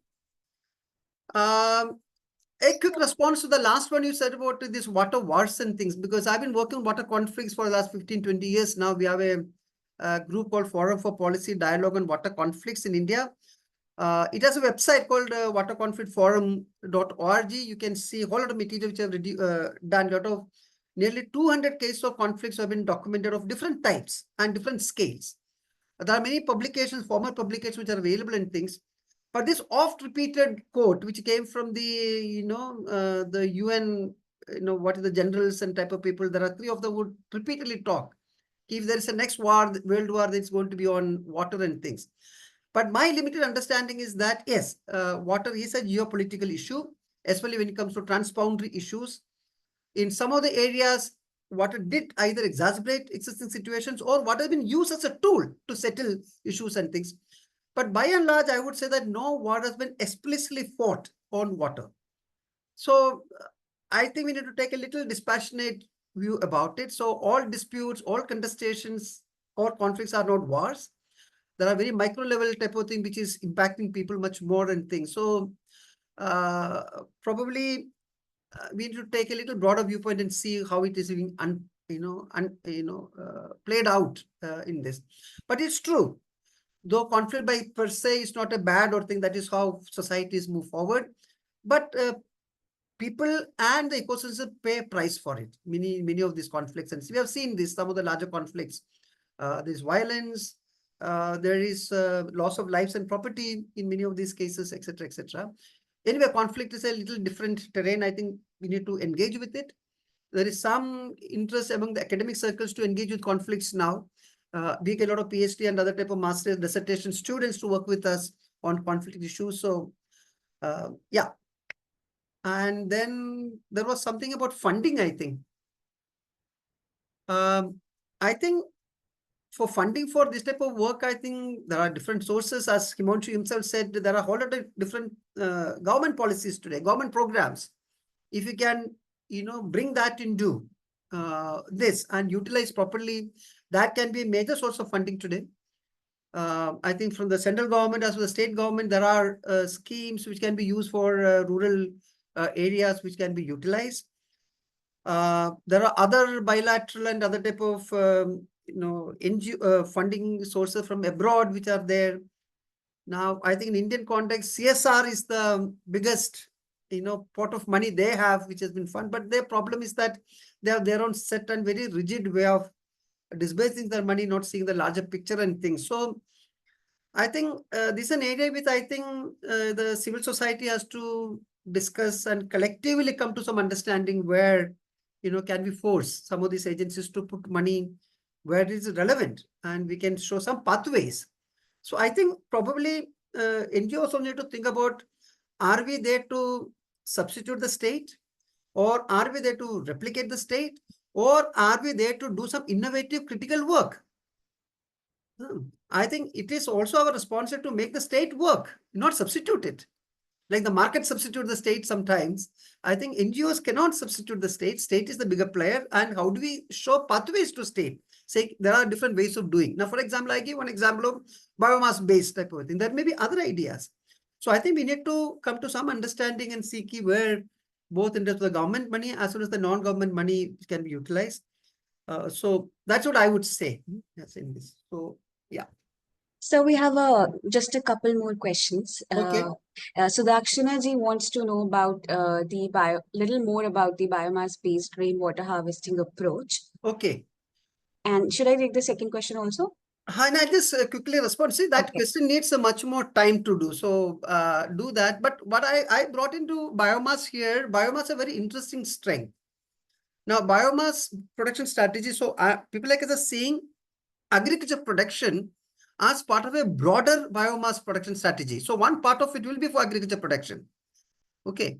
Now, when you talk about biomass as a thing, it has got some innate strengths. Now, we talk about, let's say, multi-rooted, multi-canopy systems in a biomass production system. So, which can tap water from different layers because you have got a multi-layered root systems. Now, in a seasonal crop, the root systems are much shallow. But if I intersperse with, let's say, tree crops or that type of thing, then the tree crops can actually harvest water from much deeper layers and things. So it use water or whatever the moisture which you can create, or green water, which I talked about, in a much more efficient manner. Similarly, in terms of capturing sunlight, basically our resource is sunlight. You are converting sunlight into biomass, basically. So one is that is the strength of thing. Second is that in a seasonal crops like a jowar or a wheat or something which has about a 3 or 4 months of lifespan, the impact or the sensitivity to climatic change is much greater then you have a long duration life cycles. For example, if you have a tree, in the initial stages of established, probably you have to give some water so that the root zone and everything is established. But afterwards, it actually grows on rainwater. If the rainfall is less, the incremental biomass productivity will be less. But when the better rainfall comes up, it makes up more than that. So if I cut down a tree of, let's say, 50 years, I am actually harvesting the accumulated biomass over 50 years. But when I harvest a 3 month crop, it is only this one. So the sensitivity to rainfall variations and other deposits is much greater in a short duration biomass or a crop than a long. So it has got those advantages.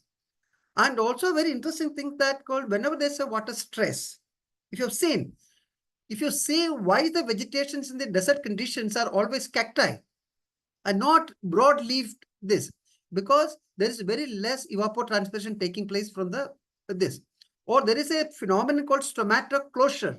The moment the plant experiences water stress, it closes stomata. It doesn't allow the water to perspire out of it. So I think there are a lot of strengths within this. You have a mixed type of a system to take care of it. And in a biomass system, one of the important things of water conservation is that when I talk about green water, the broader biomass mix has a better ability to convert in situ moisture into biomass production. That is what I call the productive utilization of water. So that is the thing. And also there are in watershed development, they have been using vegetative barriers and various other type of things. That is one part of the whole story. Second story is that biomass is the one which gives us all our livelihood needs in the rural context. Third, it has a tremendous value addition potential. Now, if you can organize my artisan groups or the landless labor or women or the Dalits of a particular village and make available this, I told about a particular family about 3 tons surplus biomass to them as a biomass pool. In villages, I think NGOs have been doing like say grain banks. So similarly, we can also talk about a biomass bank. This biomass and the farmers who produce the biomass get some price. And then it is made available to the artisans or the laboring class there who will work on it and make finished products, whether it is building material for roads, other type of thing. So the value addition potential is much greater. So income. So that's why I brought in this whole biomass as an important concept when you talk about water and livelihood security, etc. Yeah. And you can also read a book on banking on biomass, which has got much more, detailed articulation about it in this. Yeah. Or I can share some papers about it if you want on this. Yeah. Any more? I think one more last question, I think, Ishani. Thank you so much, sir. We're sort of running short of time Okay, now. I understand. I'm sorry. Yeah, yes, yeah. I think we'll mail the leftover questions to you, Yeah. and you can get answers over there. We'll relay them back I'll to be the happy to do participants. it. Yeah. Okay. Over to you, Ishan. Thank you. This brings us to the end of our Q&A session. We thank Mr. KJ Georgie for not only sharing this insightful talk with us, but also for patiently answering all our questions. Thank you, sir, and we hope to collaborate with you in future IMPRI events as well. With this, we move on to our next topic for today, documenting disasters, the role of climate change, to be addressed by Mr. Himanshu Shekhar ji, Senior Editor, Political and Current Affairs, New Delhi Television Limited, NDTV India, New Delhi, visiting Senior Fellow IMPRI. Welcome, sir. The floor is yours. Thank you, Ishani. Thank you, Arjun sir, for this very important opportunity.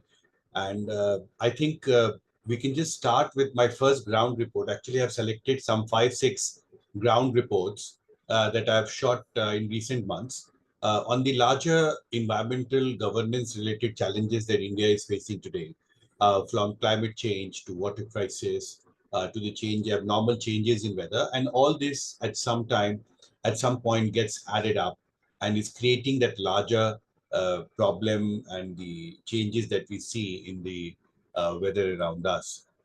Recently, during the Lok Sabha elections, I had extensively traveled in the Bundelkhand region, which is a very backward region and has perennially suffered from water crisis for several decades now. I have myself been traveling in this area since 2001, and there's a lot change that you see on the ground, but there's a lot that has not changed. And the challenges that people face in this area remains very, very acute. So without wasting any time, I wish to play my first ground report. This is just to give you a context. In 2017, just ahead of the last assembly elections in Uttar Pradesh, I had shot a story in a village in Jhansi district where a group of farm workers and farmers had actually assembled and they were digging a well. Farmer Gulab had taken around 2 lakh rupee loan from SBI, and he was digging a well in his area in search of water, but he had not been able to reach the groundwater table even after digging for 60 odd feet. 7 years later, I visited the same village in May this year, and when I went to that spot, I was actually surprised that it had just been abandoned, and around 2 lakh rupee loan that was taken did not produce any result. And even after digging till 70 feet, they could not find the water table. And that, essentially at the larger level, is the kind of crisis that water crisis that Bundelkhand faces today. So Arjun sir, I think we can start with this story, and then I'll make brief comments and then yeah. दशक से पानी के संकट से जूझता रहा है। संकट पीने के पानी से लेकर सिंचाई के लिए जरूरी पानी के संसाधनों की कमी की वजह से है। इस बार झांसी संसदीय क्षेत्र में राजनीतिक सरगर्मियां तेज हो रही हैं और यहां चुनावी अभियान में पानी एक अहम चुनावी मुद्दा बन गया है। देखिए हिमांशु शेखर की ग्राउंड रिपोर्ट।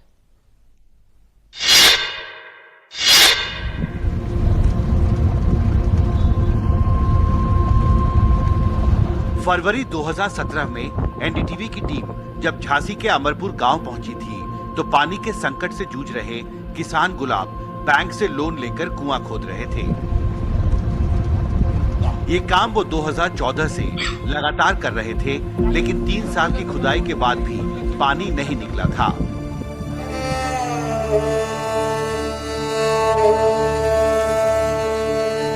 झांसी स्थित एनडीटीवी के पत्रकार विनोद गौतम ने 7 साल पहले मेरे साथ इन तस्वीरों को रिकॉर्ड किया था। करीब 7 साल पहले झांसी जिले के इस अमरपुर गांव में मैं अपने सहयोगी विनोद गौतम के साथ यहां पहुंचा था। उस वक्त एक बड़ा कुआं जो है वो यहां पर खोदा जा रहा था, बिल्कुल इसी जगह पर 7 साल पहले। और गुलाब उस वक्त यहां पर कुएं की खुदाई करवा रहे थे। ये आपकी खेत है? हाँ जी, आपकी खेत है। हाँ। आपको याद है एनडीटीवी की टीम आई थी आपके पास? आई। उस वक्त कितनी खुदाई हुई थी? उस वक्त तो बहुत खुदाई करी थी, 20 फुट करी थी। ये तो काफी गहरा है। हाँ?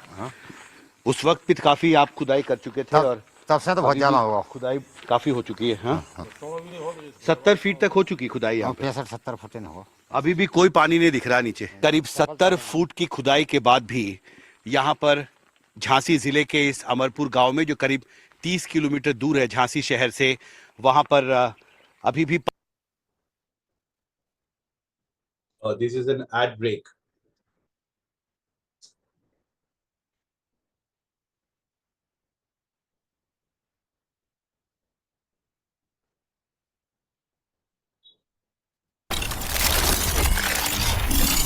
It is me, sir. With the audio ad, we'll have to cope with this.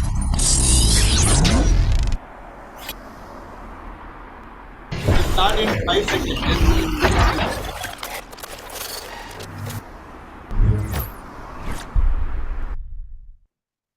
वो किसान गुलाब को नहीं मिल पाया। मेरे साथ विनोद हैं। क्या यहाँ भूजल बहुत नीचे चला गया? सर ऐसा है कि जब गर्मी आती है यहाँ, जब 40 और 45 डिग्री टेम्परेचर जाता है, तो यहाँ क्या पथरीला इलाका है, उसमें जो खुदाई करते हैं तो उसमें पानी निकलता है। जब वो गर्मी पड़ती है तो उसका जलस्तर नीचे चला जाता है। जब जलस्तर नीचे चला जाता है कुएं सूख जाते हैं और ये कुएं केवल बारिश के पानी से भरते हैं। मेरे साथ जगभान भी हैं, दूसरे किसान जिनके पास की ये जमीन है। मुझे याद है आपने कहा था मेरे पास 4 एकड़ जमीन है। 4 एकड़ है हमारे। 4 एकड़ जमीन है। आपने कहा था एक नहर बनना चाहिए यहाँ पर। 7 साल में क्या कुछ बदला है यहाँ? नहीं, कोई नहर में नहीं, कोई बदलाव नहीं आओ। तो पानी का संकट वैसे ही बना हुआ है। बिजनेस से पहले तो सब है। यहाँ से कुछ ही किलोमीटर दूर कुछ महिलाएं हेप्डा गांव में हैंडपंप पर कपड़े धो रही हैं। कहती हैं उनके मोहल्ले में ये इकलौता हैंडपंप है जो काम कर रहा है। इस हैंडपंप से कितने परिवार का खर्चा चलता है पानी का? पूरे परिवार का खर्चा चलता है। कितने घर हैं यहाँ पे? 50-60 तो बता रहे हैं हम। 50-60 घर हैं यहाँ पे? हाँ? 50-60 नहीं। तो और कोई जरिया नहीं है पानी का यहाँ? नहीं, गेल का गेला आता है वो भी पीता है। हाँ वो भी पीता है गेलिया रात।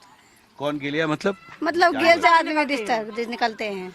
अच्छा, जानवर भी पीते हैं इसी से पानी? पीते हैं। ओके, तो इसी का पानी आप पीते भी हैं, फिर नहाते हैं, कपड़े भी साफ करते हैं? सब करते हैं, सब करते हैं, नहाते हैं, पीते पर हैं। ये समस्या कब से है आपके गांव में? बात जिंदगी है, जिंदगी यही की है। यहाँ पर करीब 50 से 60 घर हैं, परिवार हैं जो पूरी तरह से इस हैंडपंप पर निर्भर हैं। इस गांव में पानी की कमी की वजह से खेती पर बुरा असर पड़ रहा है। कुएं के पानी से सिंचाई कर जो थोड़ी बहुत फसल उगती है उसे भी अक्सर आवारा पशु चर कर जाते हैं। झांसी के बबीना ब्लॉक के इस हेप्ता गांव में एक बड़ी समस्या जो है वो आवारा पशुओं को लेकर है, जो अक्सर यहाँ पर जो फसल होती है उसको चर जाते हैं, नुकसान होता है यहाँ के लोगों को। यहाँ कितने आवारा पशु होंगे आपके गांव में? कम से कम 150 नहीं, 150। ये इससे नुकसान हो जाता है आपके? बहुत नुकसान। हमने फसल बहुत मुश्किल से रखा, आधी फसल तो खा गए। हाँ, आधी फसल तो खा गए जानवर जी। हाँ, देखो ये तो सारी इनका रोकथाम नहीं होता है? नहीं, कोई व्यवस्था नहीं है सर। अच्छा, इसका हम ये चाहते हैं जो भी यहाँ से सांसद बने और हमारे गांव में गौशाला की व्यवस्था करवाई जाए। कभी 300 नंग, कभी 200 नंग, ऐसे जब रबी और खरीफ की फसल होती है तब बहुत परेशान रहते हैं जी। चर जाता है सारा, घर पे रहें कि वहाँ रखाएं, मतलब समझ में नहीं आता है। कई बार आप लोगों को यहाँ पर रात में जगना भी पड़ता है?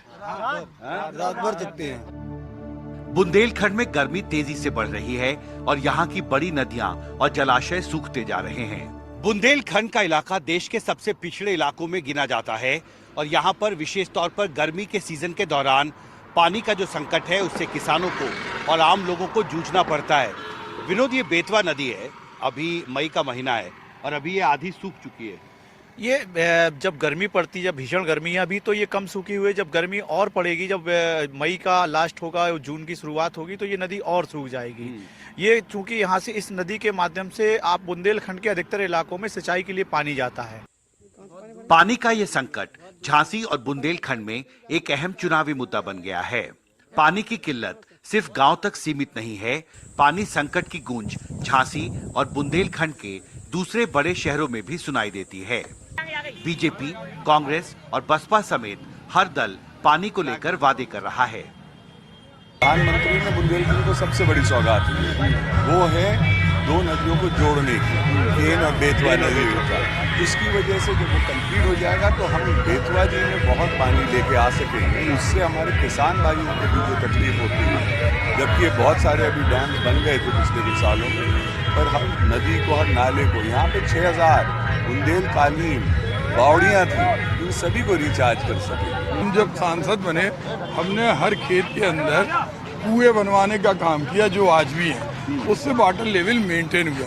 ललितपुर हिंदुस्तान का एक ऐसा जिला है जिसमें सर्वाधिक बांध है, लेकिन पीने का पानी और खेतों में पानी आज भी नहीं पहुंच रहा है। और जो आज अमृत पेयजल योजना है उसमें बनी बनाई सड़कें खोद दी, किसी भी गांव में आपको नल चलते हुए दिखाई नहीं देंगे। बहुजन समाज पार्टी की सरकार जब बनी थी तो माननीय बहन जी ने सरकारी हैंडपंप लगाने का अभियान चलाया था। गांव-गांव सरकारी हैंडपंप लग रहे थे, लेकिन सरकार बहन जी की जाने के बाद हैंडपंप पे जो हैंडपंप उस समय के लगे हैं, ना उनकी रिपेयरिंग रिबोर हो रहे हैं, ना रिपेयरिंग हो रहे हैं, और समस्याएं बढ़ती चली जा रही हैं क्योंकि सरकार ने इन सब मुद्दों पर ध्यान नहीं दिया। बिल्कुल अब सबको इंतजार चुनाव के बाद बनने वाली नई सरकार का है।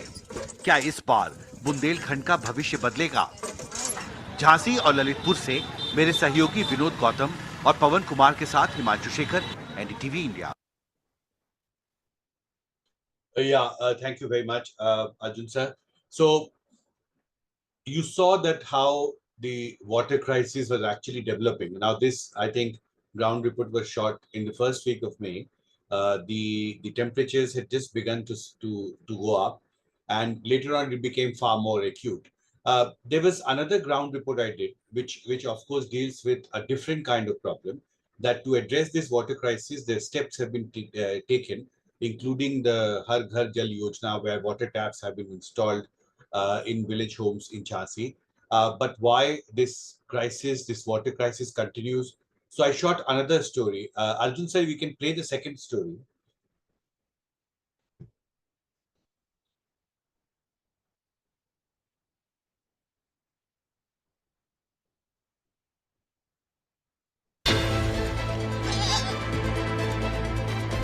गर्मी बढ़ने के साथ ही बुंदेलखंड के अमरपुर गांव में पानी का संकट बड़ा हो रहा है।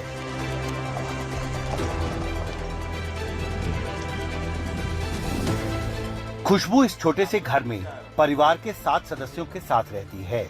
परिवार के पास 6 भैंसे हैं।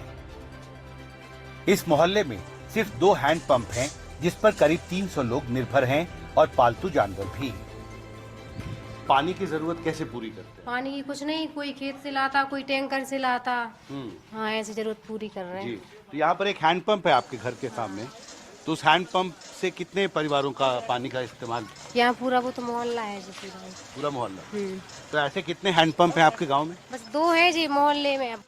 खुशबू, यहाँ पर और भी लोगों के बर्तन यहाँ पर रखे हैं, तो यहाँ पर क्या लाइन लगती है पानी भरने के लिए? हाँ, लाइन लगती है पानी की, नंबर से भरते हैं अपने अपने। अच्छा, तो सबको नंबर लगा के फिर पानी भरते? खत्म हो जाता तब वो आता, फिर से भरते उससे। अच्छा, तो अभी पानी आया, साफ पानी आता है इसमें? नहीं आता, जड़ों का आता, अगर ज्यादा चल जाता तो जड़े आती उसमें।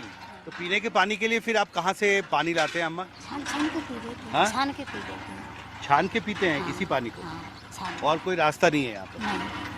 अच्छा, तो यहाँ पर कितने लोग हैं आपके इस मोहल्ले में जिनको इस हैंड पंप से पानी लेना होता है? 400 लोग इसी मोहल्ले में। ओके, मोहल्ले में 400 लोग हैं और 2 हैंड पंप हैं इस तरह? 2 हैंड पंप में 400 लोग रहते हैं। 400 लोग रहते हैं। खुशबू से बातचीत के दौरान कुछ ग्रामीण मतदाता वहां चापाकल के पास जमा हो जाते हैं। तो इस बार यहाँ पर चुनाव होने वाले हैं, तो आपके जैसे जो युवा हैं यहाँ पर, उनकी क्या उम्मीदें हैं नई सरकार? युवा की सर, युवा ने एक तो 10 साल से कोई नौकरी नहीं मिली, पढ़े लिखे भी रहे युवा, और सबसे ज्यादा समस्या तो सर पानी मानी की है। या एड ब्रेक अर्जुन सर।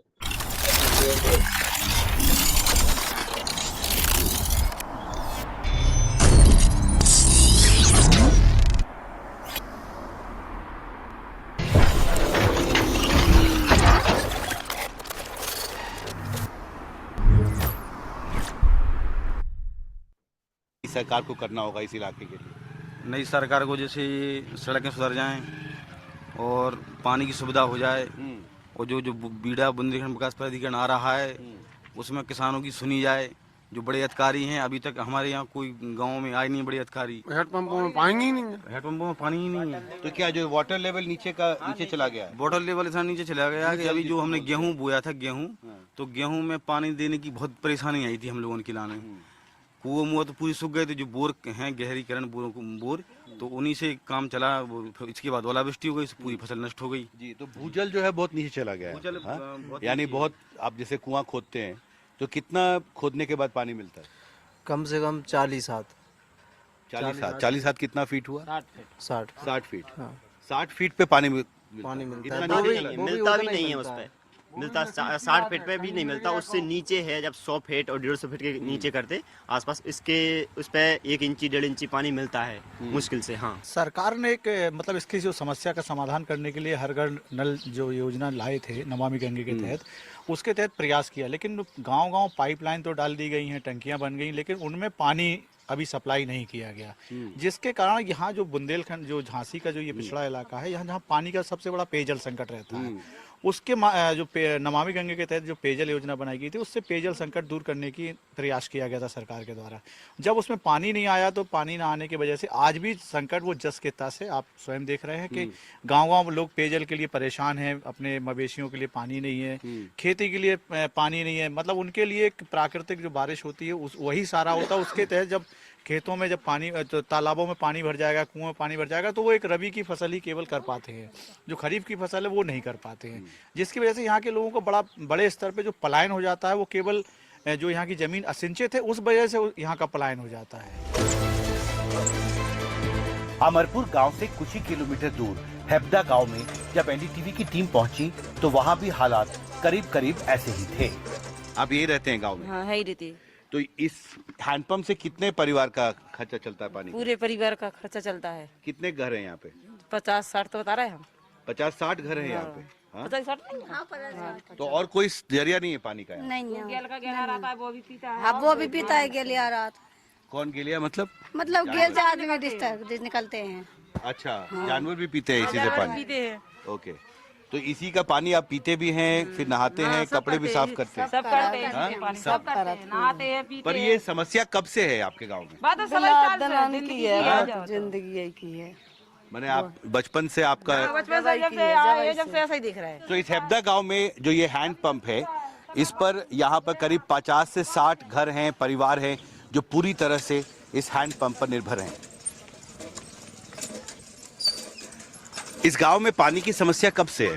पानी के समय तो सर बहुत दिनों से है। हाँ? बहुत दिनों से है, पानी है ही नहीं है। पानी है ही नहीं, नल है नहीं, यहाँ कोई नल नहीं, ना कोई, एक मिनट, हाँ, कोई यहाँ नल नहीं है, ना कोई पानी का सिस्टम है, कुछ नहीं है।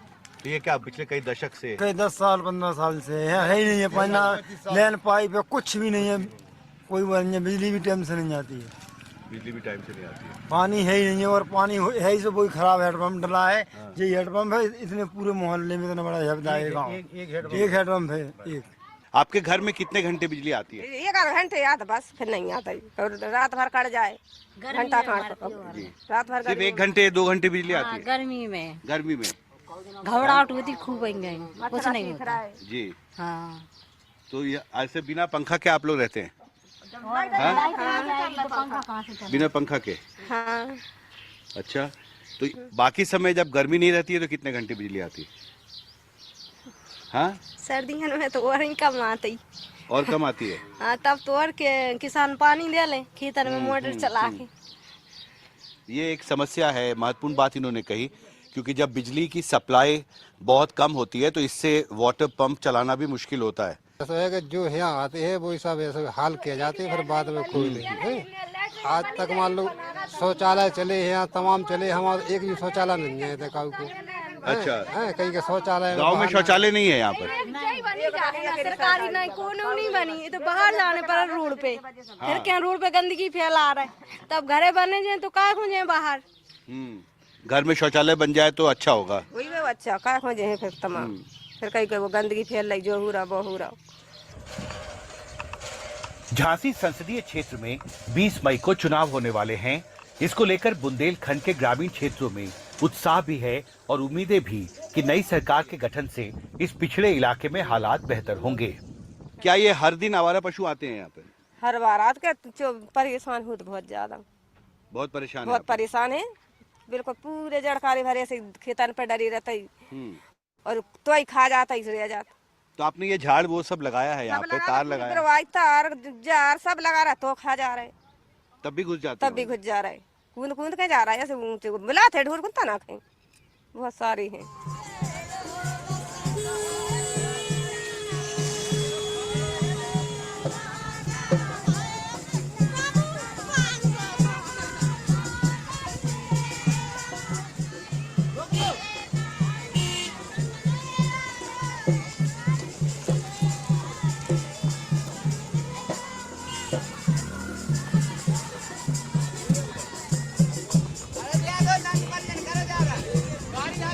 झांसी के बबीना ब्लॉक के इस हेब्दा गांव में सिर्फ एक कुआं है और यहाँ भी अब बस कुछ ही फीट पानी बचा है, क्योंकि ये एकमात्र स्रोत है यहाँ पर खेतों की सिंचाई के लिए।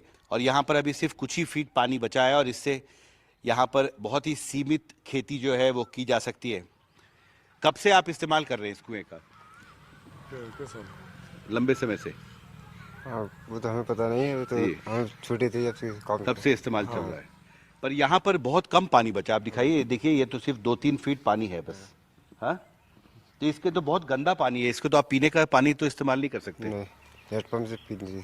अच्छा, तो इसे खेती के लिए इस्तेमाल करते हैं? खेती के लिए गौ भैंस चला लेते, मोटर गौ तो पी लेते। अच्छा, मोटर के थ्रू आप खींचते हैं पानी। हाँ, और इसके नीचे पानी का जो जल स्तर है बस इतना ही है? हाँ, इतना ही है, इतना ही है। अब सबको इंतजार 20 मई को होने वाले मतदान का है। झांसी जिले के बबीना ब्लॉक से मेरे सहयोगी विनोद गौतम और कैमरा पर्सन पवन कुमार के साथ Himanshu Shekhar, NDTV India. Thank you, Arjun sir. So you could see the larger ramification of how water crisis in a region actually affects the rural economy, because there were people who were talking about unemployment. They were talking about distress migration from these villages where I had shot this special report, and this had a debilitating impact on the economy in the district where I went, because in the absence of natural resources, it actually affects every facet of life, from employment opportunities to, agriculture, where my colleague, Mr. Gautam, was saying that farmers are able to actually sow crops only in one season, during the Rabi season.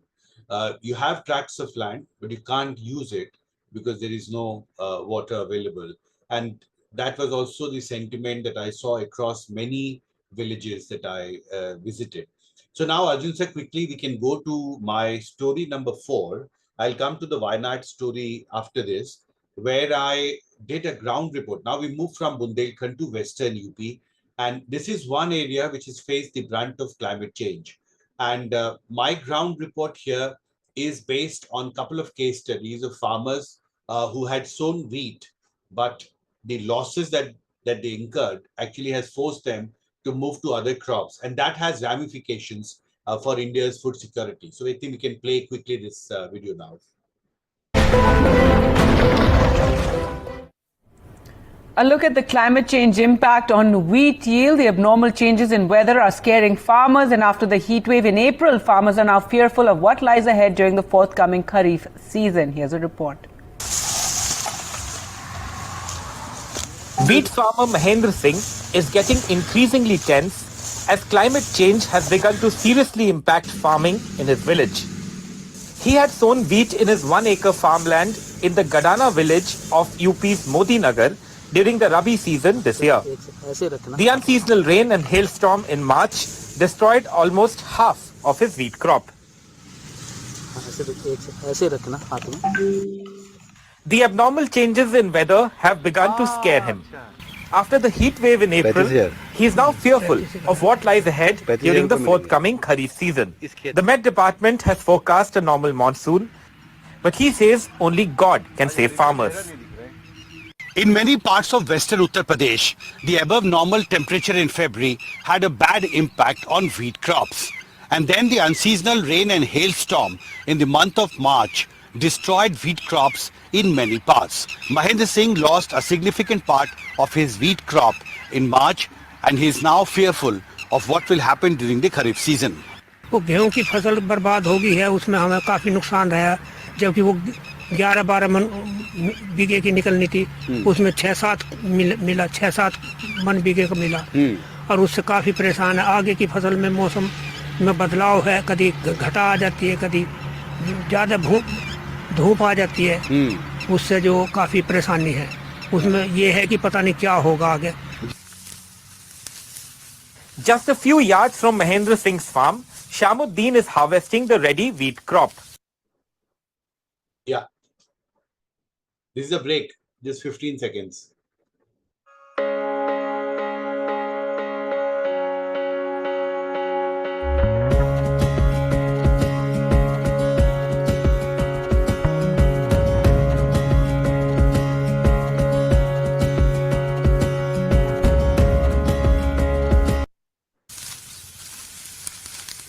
The unseasonal rain and hailstorm had also destroyed almost half of his crop last month, severely impacting output. The unseasonal rainfall and hailstorm in the month of March had destroyed almost half of wheat crop in this field, and this has directly affected the yield of wheat from this field. कितना नुकसान हुआ है अगर आप production की बात करें? 50 मन गेहूं होनी चाहिए, 25 मन गेहूं हुए इसमें, आधा से ज्यादा नुकसान है इसमें. आधा से ज्यादा नुकसान. हाँ जी. तो आधी से अधिक फसल गिर गई थी बारिश में, और अब जो पैदावार है वो भी आधी रह गई. आधी रह गई, बस आधी फसल रह गई, नुकसान ज्यादा है. The country's largest agricultural research think tank, the ICAR, or the Indian Agricultural Research Institute's director and one of the leading agricultural scientists in the country, Ashok K. Singh, told NDTV, the unseasonal rainfall rainfall and hailstorm in March did destroy the wheat crop in some regions of the country, but overall, the impact on wheat crops remained favorable, as rainfall made the climate more conducive for growth of wheat crops. He also cited the official Agriculture Ministry data to substantiate his argument. He says that in 2021-22, the overall wheat production had marginally declined to 107.74 million tons versus the previous year because of a sudden increase in temperature between the 25th and 28th March. The Agriculture Ministry's second advanced estimates of production of important crops has projected the wheat production to increase by 5% to a record level of 112.18 million tons this year. Ashok Singh, though, admits the impact of climate change could become more visible in the coming years and affect the wheat output by 2040 if temperatures continue to rise over the next 17 years. What is the assessment of Indian agricultural scientists about climate change? If there is a 1 degree Celsius average increase in coming decades, how does it affect the wheat yield? How much impact it will have on wheat yield? We expect that by 2040 there will be average increase of 1 degree Celsius temperature during the wheat growing season. If this happens, then there could be about 5 to 6% loss in production. But if we use the climate resilient technology on which we are working extensively, and this adoption not only will cope up for that 5 to 6% loss, but has the potential to increase production up to 10 to 15%. Clearly, the challenge to deal with the impact of climate change on agriculture is likely to increase in the coming years. For the moment, farmers are bracing on the ground for a scorching Kharif season after the severe heat wave condition reported in many states in April. The farmers of Modinagar are getting increasingly worried about the impact of abnormal changes in weather on important food crops. They fear that if this trend continues during the forthcoming monsoon season, it could badly affect the production of important Kharif crops. In Modinagar's Gadana village, with camera person Sachin Gupta, Himanshu Shekhar for NDTV. Thank you, Arjun sir. So you could hear the main argument of India's top scientist who retired just, I think, a few weeks earlier, was that if there is a 1 degree Celsius increase in temperature during the wheat growing season, that is from January to March, April, then the corresponding impact on wheat yield, that is wheat production, could be 5 to 6% by 2040. And one would assume that India already is the most populous country in the world. And 16 years later, India's population would be, of course, far more than what it is today. But the food production, especially the production of wheat, a very important food crop, is projected to decline if we don't make adaptive measures, if we don't actually respond to this challenge and move towards more climate resilient technology. In fact, as I speak to you, Prime Minister, we just got this message from Prime Minister's office that Prime Minister will release 109 high-yielding, climate-resilient and bio-fortified varieties of crops on 11th August, that is tomorrow. In fact, Agriculture Minister has done a briefing on this today in Bhopal, and this event is at 11 a.m. Very important to see how Prime Minister Modi actually explains the challenges that India's agriculture faces and how the release of 109 high-yielding, climate-resilient varieties of crops actually will help us, cope up with these challenges. In fact, the release says, the Prime Minister's office release, and I quote, Prime Minister will release 109 varieties of 61 crops, which will include 34 field crops and 27 horticultural crops. Among the field crops, seeds of various cereals, including millets, forage, crops, oil seeds, pulses, sugarcane, cotton, fiber, etc. Will be released. Among the horticulture crops, different varieties of fruits, vegetable crops, plantation crops, tuber crops, spices, flowers, and medicinal crops will be released. And it also says, importantly, that Prime Minister has always encouraged sustainable farming and adoption of climate resilient methodology. And that's where I think a lot of answers to the kind of issues we keep on flagging through our ground report also actually lies. So I now go to the last part, just two small stories, and we finish it in next, I think, 5 odd minutes, Arjun sir. So we can go to the Wayanad story. Now, today, Prime Minister was in Wayanad. He did an aerial survey. We also know Rahul Gandhi and Priyanka Gandhi had also visited this area. And Wayanad is one area which had received a very devastating landslide in 2009 as well. And we know that Kerala actually has been facing the brunt of abnormal changes in its weather. And the former IMD DG, KJ Suresh, was the first scientist to admit, and he said this in an interview I had done with him, that the 2018 floods in Kerala was an outcome of climate change. And Kerala actually has been witnessing a series of very high intensity environmental incidents, disaster incidents, and this was, of course, one of them. So we just quickly play this story, Arjun sir, and then we go to the last part of my presentation, which is on the disaster management bill, which has been introduced in Lok Sabha by Home Minister Amit Shah, 19 years after India first put in place its first legislation, Disaster Management Act 2005, just a few months after tsunami had actually destroyed large parts of our coastal areas. 19 years later, a new draft bill has been tabled in Parliament. It will come up for final consideration and passing in the winter session, which is expected in the last week of November. So we'll end with that, but now just a small analytical story, I would say, based on the assessment of experts on what happened in Wayanad. Yeah, Arjun sir. बदलते मौसम और बारिश के बारे में इसकी वजह से कई जगह पर काफ़ी नुकसान हुआ है और वायनाड की अगर बात करें तो यहाँ पर इस बारिश ने काफ़ी तबाही मचाई है। यहाँ पर करीब 167 लोगों की बताया जा रहा है कि जान चली गई है और इसके बाद से ही यहाँ पर वायनाड में 167 लोगों की मौत हो गई है और राहत और बचाव का काम जो है वो अब भी किया जा रहा है। और राहुल और प्रियंका गांधी भी आज वायनाड का दौरा इस त्रासदी के बाद कर सकते हैं।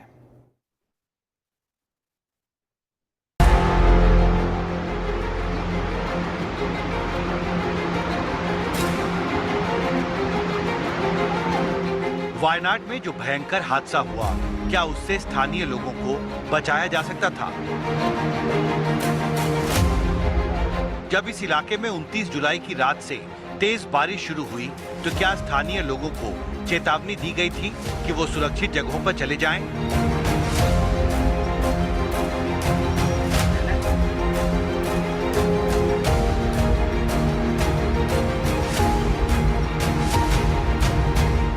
जानकारी के मुताबिक पिछले साल इसरो ने एक मैप जारी कर आगाह किया था कि देश के 30 सर्वाधिक भूस्खलन संभावित जिलों में से 10 सिर्फ केरल में हैं। International journal of environment and public health के मुताबिक 1950 से 2018 के बीच वायनाड में 62% तक जंगल गायब हो गए। पर्यावरण विशेषज्ञ माधव गाडगिल की अध्यक्षता वाले western Ghats ecology expert panel ने जिस जगह पर हादसा हुआ उसे अति संवेदनशील करार दिया था, लेकिन केरल सरकार ने माधव गाडगिल पैनल के सुझावों को नजरअंदाज किया।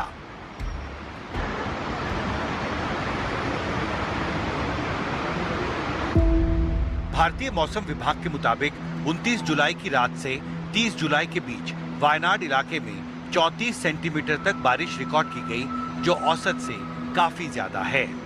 आसपास के इलाकों में भी इन 24 घंटों में भारी से बहुत भारी बारिश या अत्यधिक भारी बारिश दर्ज की गई। इस इलाके पर खतरा अभी टला नहीं है। बुधवार को भी भारतीय मौसम विभाग ने केरल के लिए ऑरेंज अलर्ट जारी किया। 29 जुलाई को रात से ही वायनाड और आसपास के जिलों में भारी बारिश हुई, जिसकी वजह से 30 जुलाई को ये भयंकर हादसा हुआ। और अभी भी जो इनसैट 3D सैटेलाइट की ताज़ा इमेजेस हैं, उसमें घने बादल केरल के ऊपर दिखाई दे रहे हैं। ये तटीय इलाका है केरल का और यहाँ पर काफ़ी घने बादल दिख रहे हैं और इस इलाके में बारिश जो है उसकी संभावना अब भी बनी हुई है। जहाँ क्लाउड्स आप देख पाएंगे, उसके अलावा जहाँ एक सर्कुलेशन बना हुआ है और उसके प्रभाव से, और जो मानसून ट्रफ है वो भी आपका हमारा साउथ गुजरात से लेके केरला तक है। इसके प्रभाव से हम आज भी एक्सपेक्ट कर रहे हैं वेरी हैवी रेनफॉल, मेन 12 से 20 सेंटीमीटर रेनफॉल केरला में कहीं ना कहीं हो सकती है। Cochin university of science and technology से जुड़े एस अभिलाष के मुताबिक अप्रत्याशित बारिश और भयंकर भूस्खलन की एक वजह जलवायु परिवर्तन हो सकता है। उनके मुताबिक अरब सागर के गर्भ होने से केरल में मौसम अस्थिर हो रहा है। और वहां अधिक तीव्र बारिश रिकॉर्ड की जा रही है। वेरी हैवी की अगर हम बात करें जो पूरा Madhya Pradesh, Sir, I think we can stop this meeting now. हमारा Konkan, Goa, I think we have said the central point and quickly go to the last story, sir. The disaster management bill.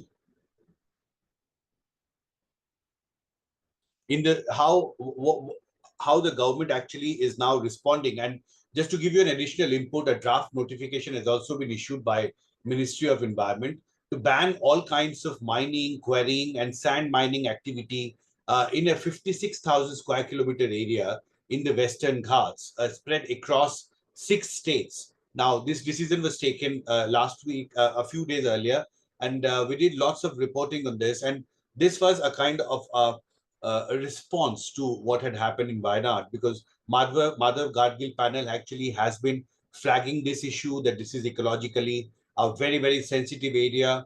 And he has publicly said, the ecologist Madhav Gadgil, that the warnings that the Madhav Gadgil panel had actually given to the Kerala government were ignored.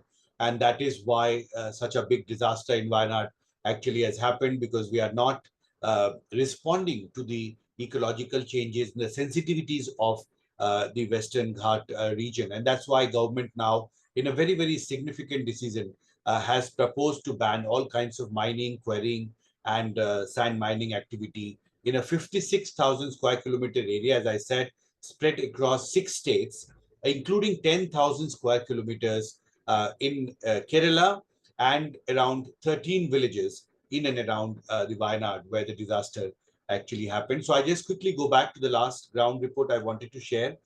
This is on the disaster management bill. 19 years later, India has finally decided to amend the primary nodal legislation, which helps us combat disasters. And just listen in to my report, and then I'm open to the questions. ने देश के अलग अलग हिस्सों में आपदा की बढ़ती घटनाओं को देखते हुए आपदा प्रबंधन कानून में कई अहम संशोधन करने का फैसला किया है। लोकसभा में पेश इस बिल में पहली बार हर राज्य में एनडीएमए की तर्ज पर राष्ट्रीय आपदा प्रबंधन प्राधिकरण और एनडीआरएफ की तर्ज पर एक स्टेट डिजास्टर रिस्पांस फोर्स बनाने का प्रस्ताव रखा गया है। एक रिपोर्ट आप देखिए। महोदय, मैं आपकी अनुमति से मैं विधेयक पुनः स्थापित करता हूं। पिछले कुछ दिनों में पहले वायनाड में भयावह लैंडस्लाइड डिजास्टर और फिर हिमाचल प्रदेश और उत्तराखंड में अत्यधिक तेज बारिश ने भयंकर कहर बरपाया है। अब देश में आपदा के बढ़ते संकट से निपटने के लिए भारत सरकार ने मौजूदा आपदा प्रबंधन कानून में कई अहम संशोधन करने का फैसला किया है। लोकसभा में पेश किए गए नए बिल में प्रस्ताव है कि राष्ट्रीय राजधानी क्षेत्र दिल्ली और केंद्र शासित प्रदेश चंडीगढ़ को छोड़कर सभी राज्य सरकारों को अपने राज्य की राजधानियों और नगर निगम वाले सभी शहरों के लिए एक अलग शहरी आपदा प्रबंधन प्राधिकरण बनाना चाहिए और राज्यों में भयंकर आपदाओं से निपटने के लिए एनडीआरएफ जैसे स्टेट डिजास्टर रिस्पांस फोर्स बनाए जाएं। 2004 के भयंकर सुनामी डिजास्टर के बाद पहली बार देश में 2005 में एक डिजास्टर मैनेजमेंट कानून बनाया गया था।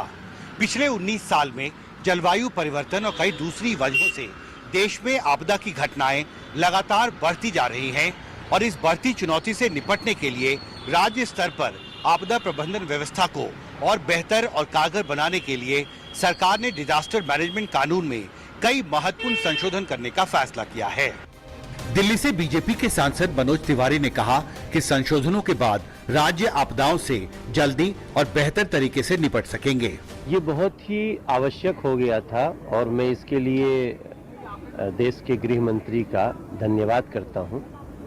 मोदी सरकार की सजगता का ये उदाहरण है, क्योंकि आए दिन हम ऐसा देख रहे हैं कि कुछ क्लाइमेट चेंज, कुछ ऐसी समस्याएं जिसके कारण राज्यों में अचानक से कुछ ऐसी दुर्घटनाएं होती हैं जो हमें हिला देती हैं। अब जैसे वायनाड की ही दुर्घटना लीजिए, तो इतनी 250 से ज्यादा लोगों का एक घटना में मारा जाना, ये बहुत हम सबको हिला देने वाला एक हादसा है। तो ऐसे में अब हमें हर जगह एनडीआरएफ जाती है।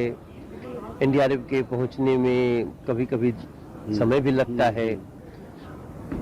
लेकिन अगर स्टेट के पास HDRF हो तो फिर उससे हम उस ऐसी घटनाओं पे तुरंत राहत पहुंचाना ये बहुत आसान हो जाएगा। और इसी को ध्यान में रखते हुए गृह मंत्रालय ने ये नया राज्यों को गठन करने को कहा गया है।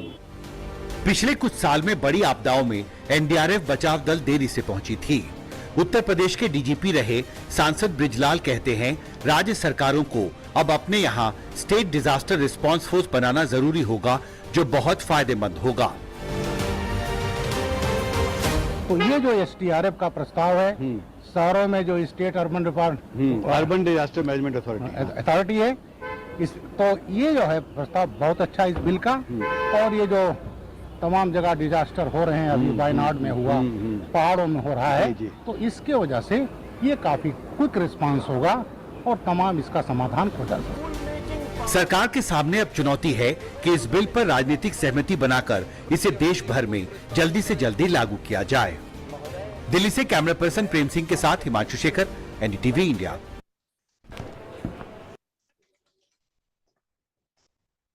या sir,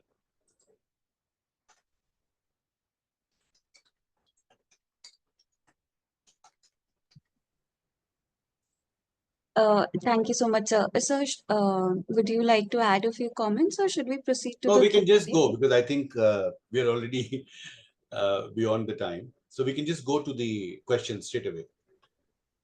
All right, sir. Yes, I think you have already answered Atika Hassan ji's question. If any of the participants would like to ask the question, please put it in the Q&A box, chat box, or raise a hand, and we can quickly go through them. In the meanwhile, we can have Bhargavi ma'am's comments till the participants are coming up with their questions. Sure. Thank you, Mr. Himanshu Shekhar. It was lovely listening to you and watching the videos of the various, disasters and climate change events. What we just saw in the video of Bundelkhand is a similar situation in many other parts of the country, and I can also say each of our states have regions where people are facing similar situations. They may not be as big as Bundelkhand, but definitely smaller parts.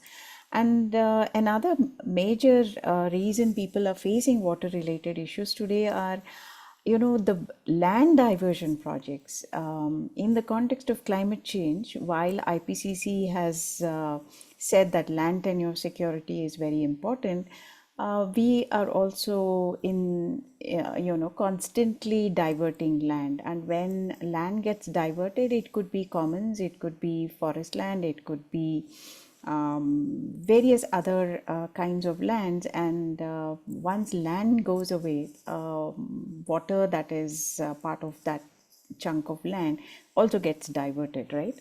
And that is going to have serious implications. And from our earlier talk, we did learn that how we need to look at it from a local perspective, and how adaptive strategies need to be something that is really thought through, and they should not become maladaptation programs and projects. And one size fits all definitely is a bad idea, but that is something that we constantly tend to do. Wherever one project turns out well for the local community, we think that is the way to go about it, and that is replicated. And today, in a world where funding comes from foundations and philanthropies, where we just want to scale up everything. So scale probably may not be the answer when we are thinking of locally relevant solutions to climate change events and climate change problems, particularly water security. So in this context, I think I would like to draw all our participants' attention to a book called India's Risks.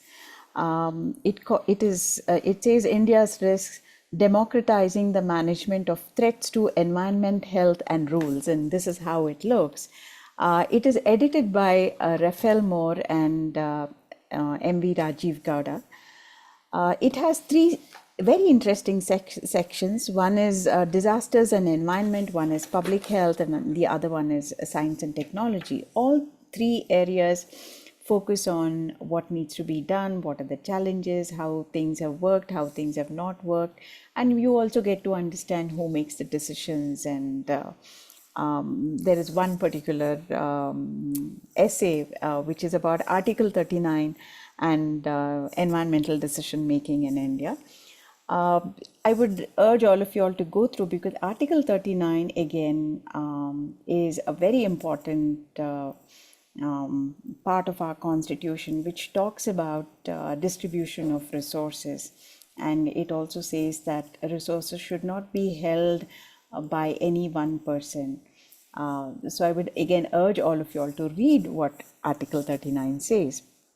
And I would urge all of you all to read all the essays, but something that I like in this is there's something called absurd confidence, risk and nuclear power in India. It talks about nuclear power, but it is the same kind of risk we tend to take in all other areas as well. So what we just learned, that the fact that we risked not implementing the Madhav Gadgil report is something that speaks volumes of this absurd confidence that we have, be it water, be it industry, be it something else. You know, today when I talk to students, I ask them about the world's worst environmental crime, and they take a long time to answer. We have forgotten Bhopal. And you know, it's a story that needs to be told and retold so that we learn from our mistakes. We learn to bring a kind of rigor in our decision making. So in that context, this absurd confidence will definitely go away, and we will be much more realistic. So without taking more time, I know we've overshot quite a bit today, but you know, it's been a great session. It also, whatever both our speakers shared today reminds me of many things, but in the interest of time, I will not go into it. But I would like to draw attention to one of our participants here, because Mr. Joy spoke about biomass-based energy, biomass-based approaches. And we do have one of our participants here, Neelam Manjunath, who's been trying very hard to introduce bamboo everywhere in a city like Bangalore.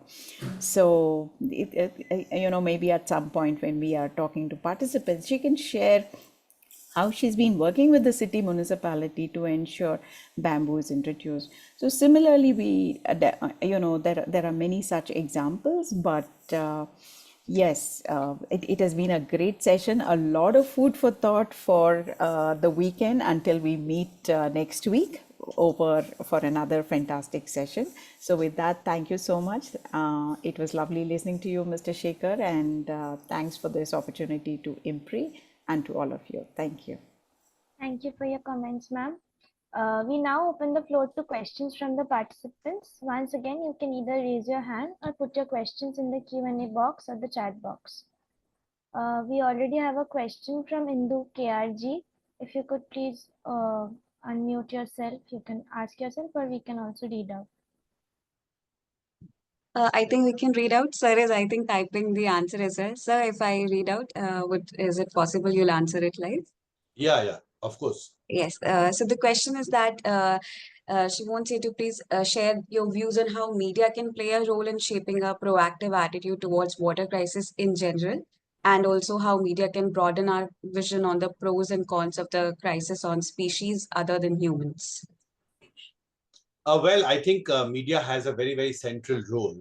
Only last week, I had a long interaction, almost, I think, 3-hour-long interaction with professors, senior academicians. And in the end, I remember a professor told me that you have to play the central role in highlighting these challenges on the ground, because that is how a right discourse can be created. Of course, media has a central role. But at times I also feel that why during elections, climate change issues related with, for instance, pollution, water crisis, do not become the dominating political agenda. They do not dominate the election discourse during elections. And even in Bundelkhand, I had to reach out to candidates of different political parties and ask them questions about why this is not being talked about, why this is not being talked about. Because, in a democracy, it's very important that during elections, the issues that are raised, there are many issues that are mentioned in the manifesto, but on the ground, when you go, you realize that a lot of issues that actually affects people directly do not become the primary agenda. And often we see different kinds of discourse. We all know what we're talking about. That takes the primacy. But I think these stories that I did was an effort on my part to actually bring all these issues into the national mainstream through the NDTV network. And I was very happy that many institutions also shared the ground reports and stories I did. But you have to keep doing it right through the year. It's not that it's only when there is a once in a 5 years Lok Sabha election campaign happens and you go there. Because I've been visiting Bundelkhand region since 2001 when I was the youngest reporter, and I was asked to go to Bundelkhand because there were other senior reporters did not wish to go there because no big politician came from that region. So by default, I went in 2001, and since then, last 23, 24 years, I've been routinely going there every 4, 5 years. But I think we need to actually work more. We have to work every day, and most of the journalists actually have to come together so that a national discourse can be created on the larger challenges. We all know that climate change is changing the weather around us. We all know that pollution becomes a very, very acute crisis during November, December. But when the Parali burning and the ABC of the pollution crisis, when it gets over, then for many months, I don't remember last time when a national channel took up the issue of pollution crisis, for instance. So when a Wayanad happens, everyone starts looking at, landslides are a big threat. Then there is a ecologically sensitive area in the Western Ghat region, and Madhav Gadgil had said this, said that. But then after the disaster, we forget, and then we go back to where it all started. So I think we have to bring about a structural change, not only in the minds of media institutions, but also in the minds of the political class, chief ministers, MLAs, people who represent municipal bodies, so that a very concerted effort at the national level can be actually made. We have to train farmers, millions of farmers. We're talking about 50, 60 crore farmers and farm workers who work in the agriculture sector. We have to educate them. How can they be more adaptive measures they can implement to respond to the changes in cropping pattern? The weather seasons are changing in many regions of India. So imagine sensitizing 50, 60 crore farmers and farm workers who are directly or indirectly associated with the agriculture sector. So you need a national mass awareness campaign to actually, educate them how they can shift. You have to do hand holding. Many of them may not have the right resources. And that is where I think these new climate resilient variety crops that are being launched tomorrow is a part of that national exercise. But I think we have to keep doing it to keep the focus on how this is affecting. Because as I said in my ground report, that if there is a 1 degree Celsius temperature increase that is expected in the next 16 years during the wheat growing period, then the wheat production decline, as per India's top agriculture scientist, is 5 to 7%. Now, if you just look at the numbers, of course, after 16 years, India will be far more populous than what it is. And if the wheat production declines by 5 to 7%, that is the quantum of wheat that will be dependent on. We perhaps will have to import far more wheat from the international market. That would be expensive, and then it actually adds up to the inflation pressures, and the food items become expensive in India. So these are far-reaching ramifications. It's better that we immediately start responding to this larger challenge and launch a national mass awareness campaign so that every stakeholder, I think in democracy, every citizen is a stakeholder. and can contribute to climate change challenges that we face. Thank you so much, sir. Yeah, we have a question from Astha Rai ji in the chat box. Astha ji, would you like to ask yourself or should you read it out? Hello, sir. Hello. Please Yes, go you're ahead. audible. Please go ahead. Yes, Yeah, yeah. yes. Thank you so much for this very insightful, enlightening session. So my question was that we know how the most of the media houses globally are being controlled by the people who are in power. So, and especially like we see how the narratives are being built by the big oil companies on global warming, and how like they don't really are adding to the global rise in temperatures. So how can the media the change come from the media houses, and how can you can you read my question? Yeah, I've read the question. Yes. Yes. Yeah, I partially answered, I think, when I was answering the first question. But you are absolutely right. But I can tell you that from my side, we have launched several campaigns. NDTV, in fact, has been at the forefront of launching climate change challenge campaign. And we do special campaigns, shows, and the ground report that I shared with you are just 2 ground reports. And I can tell you that I would have done at least 50 stories in last 1 year on the subject that we're discussing today. Of course, we had no time to show many other stories I've done, but very selectively, I just showed you 2-3 stories, which were recent stories to show how this challenge is actually becoming bigger. But you're absolutely right. And as I mentioned, you need a far more concerted campaign where the national media houses, they all actually start launching these mass awareness campaigns to educate people. As I mentioned, the challenge is mammoth. Here we're talking about educating, sensitizing the farmers, who is the primary stakeholder on the ground. If you just look at my report on the climate change impact on farmers, the farmer Mahendra Singh, who's a great friend of mine now, he does farming in Modinagar area in Western UP.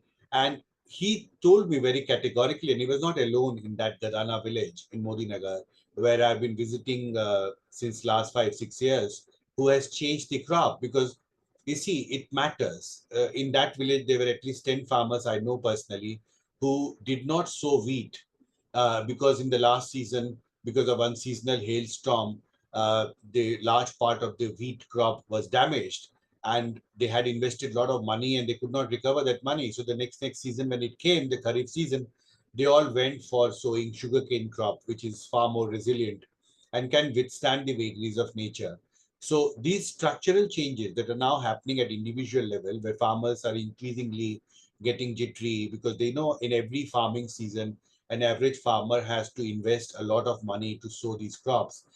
Many of them, they take loan from banks and to buy seeds, to buy fertilizers, and very often they do not even get the right price for their crops. So it's a very, very complex problem, but these are all interlinked. But it has to start from launching this national campaign. And I think the announcements tomorrow, the launch of 109 climate resilient variety crops is a very, very significant step in this direction. But we need to actually keep up that hard work. And you're absolutely right.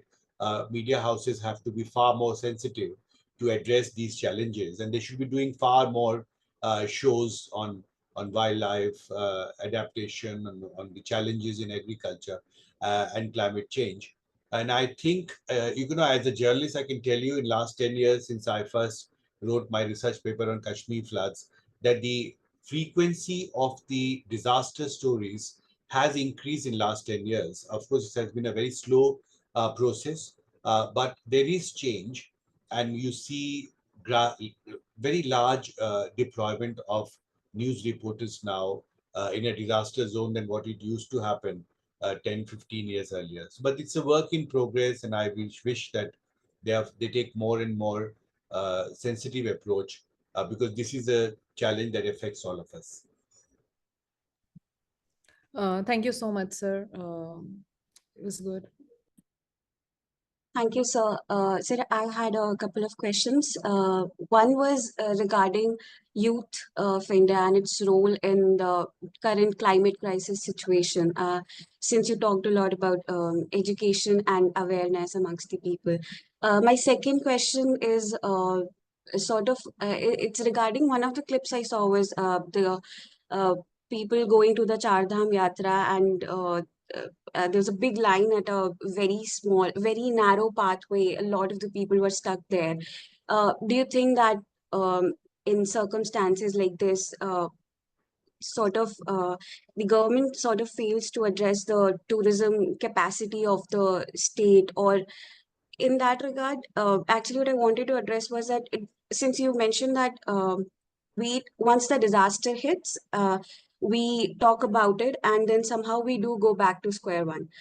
What is the local perspective on this of the local population? Do you think that even the localites to an extent are accepting it till it is an economically feasible option, and we're only getting to talk about it once the disaster has hit and there's a lot of damage has been done, and prior to that we're not working towards especially if it's in the monsoon season or the rainy season, we could have limited the number of tourists, and of course it's not, everything is not predictable, but we could have some plans in action. And since you mentioned like in the past decade the number of disasters, if we'll see, the frequency has increased, some sort of plan with regards to that also could have been should now by now be in place.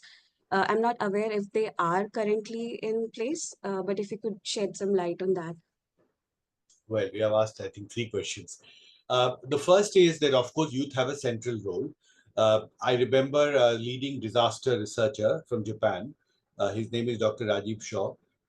He had actually come to India and had a meeting with Education Minister at that time, Prakash Javadekar. And there was he proposed that you have to interlink the universities and then launch a larger campaign in India's leading universities in terms of educating the youth, because they will be the primary force who have to actually cope up and face these challenges on the climate change front when they grow up. And since the young youth, of course, they will be working in different sectors in due course of their life. So they could be the torchbearer in terms of sensitizing the society. And that was a great idea, that you have to develop these huge number of universities that have cropped up in India with public sector and private sector, and make these universities the hub for spreading and training youth in climate mitigation, climate strengthening,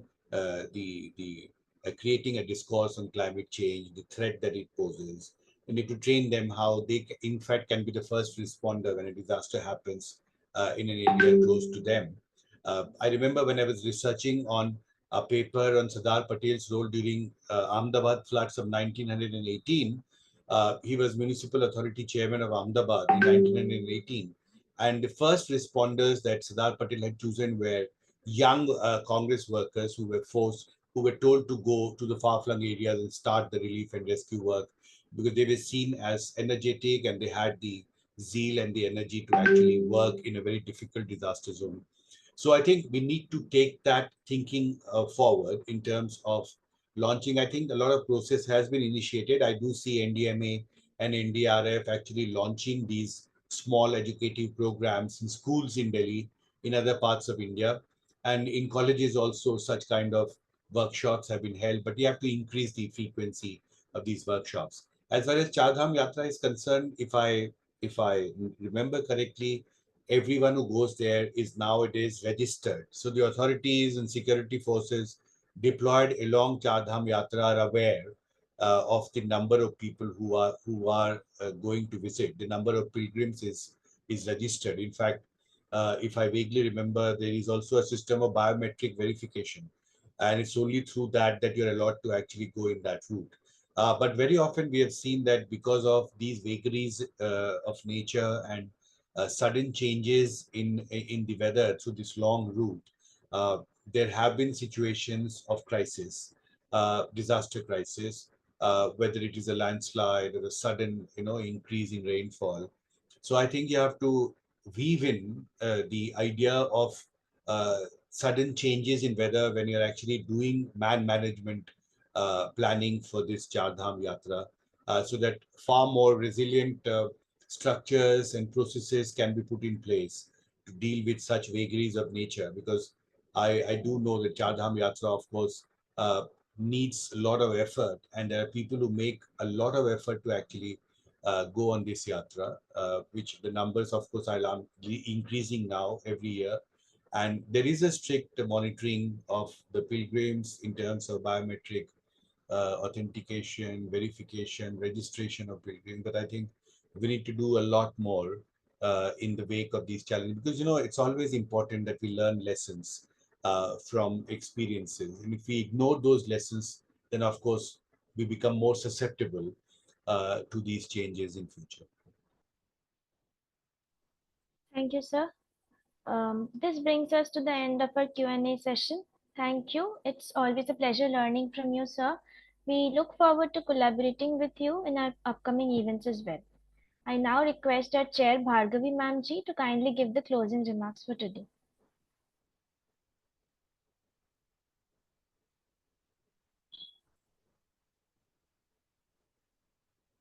Ma'am.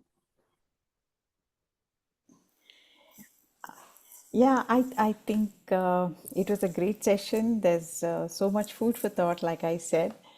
We really overshot, and but definitely it has opened our eyes to the many things around us, and we had some very good questions as well that further added to all of us thinking hard. Yeah, so with that, I think we can come to the close of another session till we meet next week. Thank you. Bye-bye. Bye-bye. Thank you. Thank you, ma'am. With your permission, we would like to now move on to the formal vote of thanks.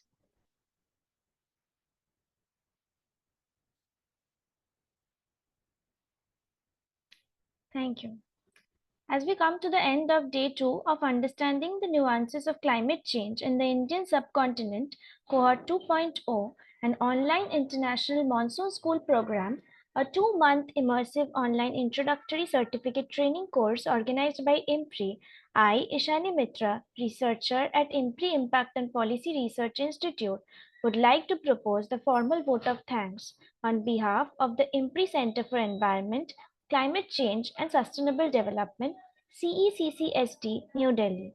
We are grateful to our experts for the Day 2 session, Mr. KJ Joy Ji and Mr. Himanshu Shekhar Ji, for taking out their valuable time and for their thought-provoking insights on the topics. We thank our chair, Ms. Bhargavi S. Rao Ji, for convening the session. We thank all of our participants who have raised pertinent questions and actively participated in today's deliberation. Readings for the session have been shared in your email, and a video of the session will also be shared with you for learning. We look forward to welcoming you for a third day of the certification course on 17th August at 4 p.m. We are grateful if you are watching us later on YouTube or listening to us on our various podcasts or reading our publications. We hope you continue to join in the future to our IMPRI Web Policy Talk and Web Policy Learning. Wishing you a very good evening. Thank you.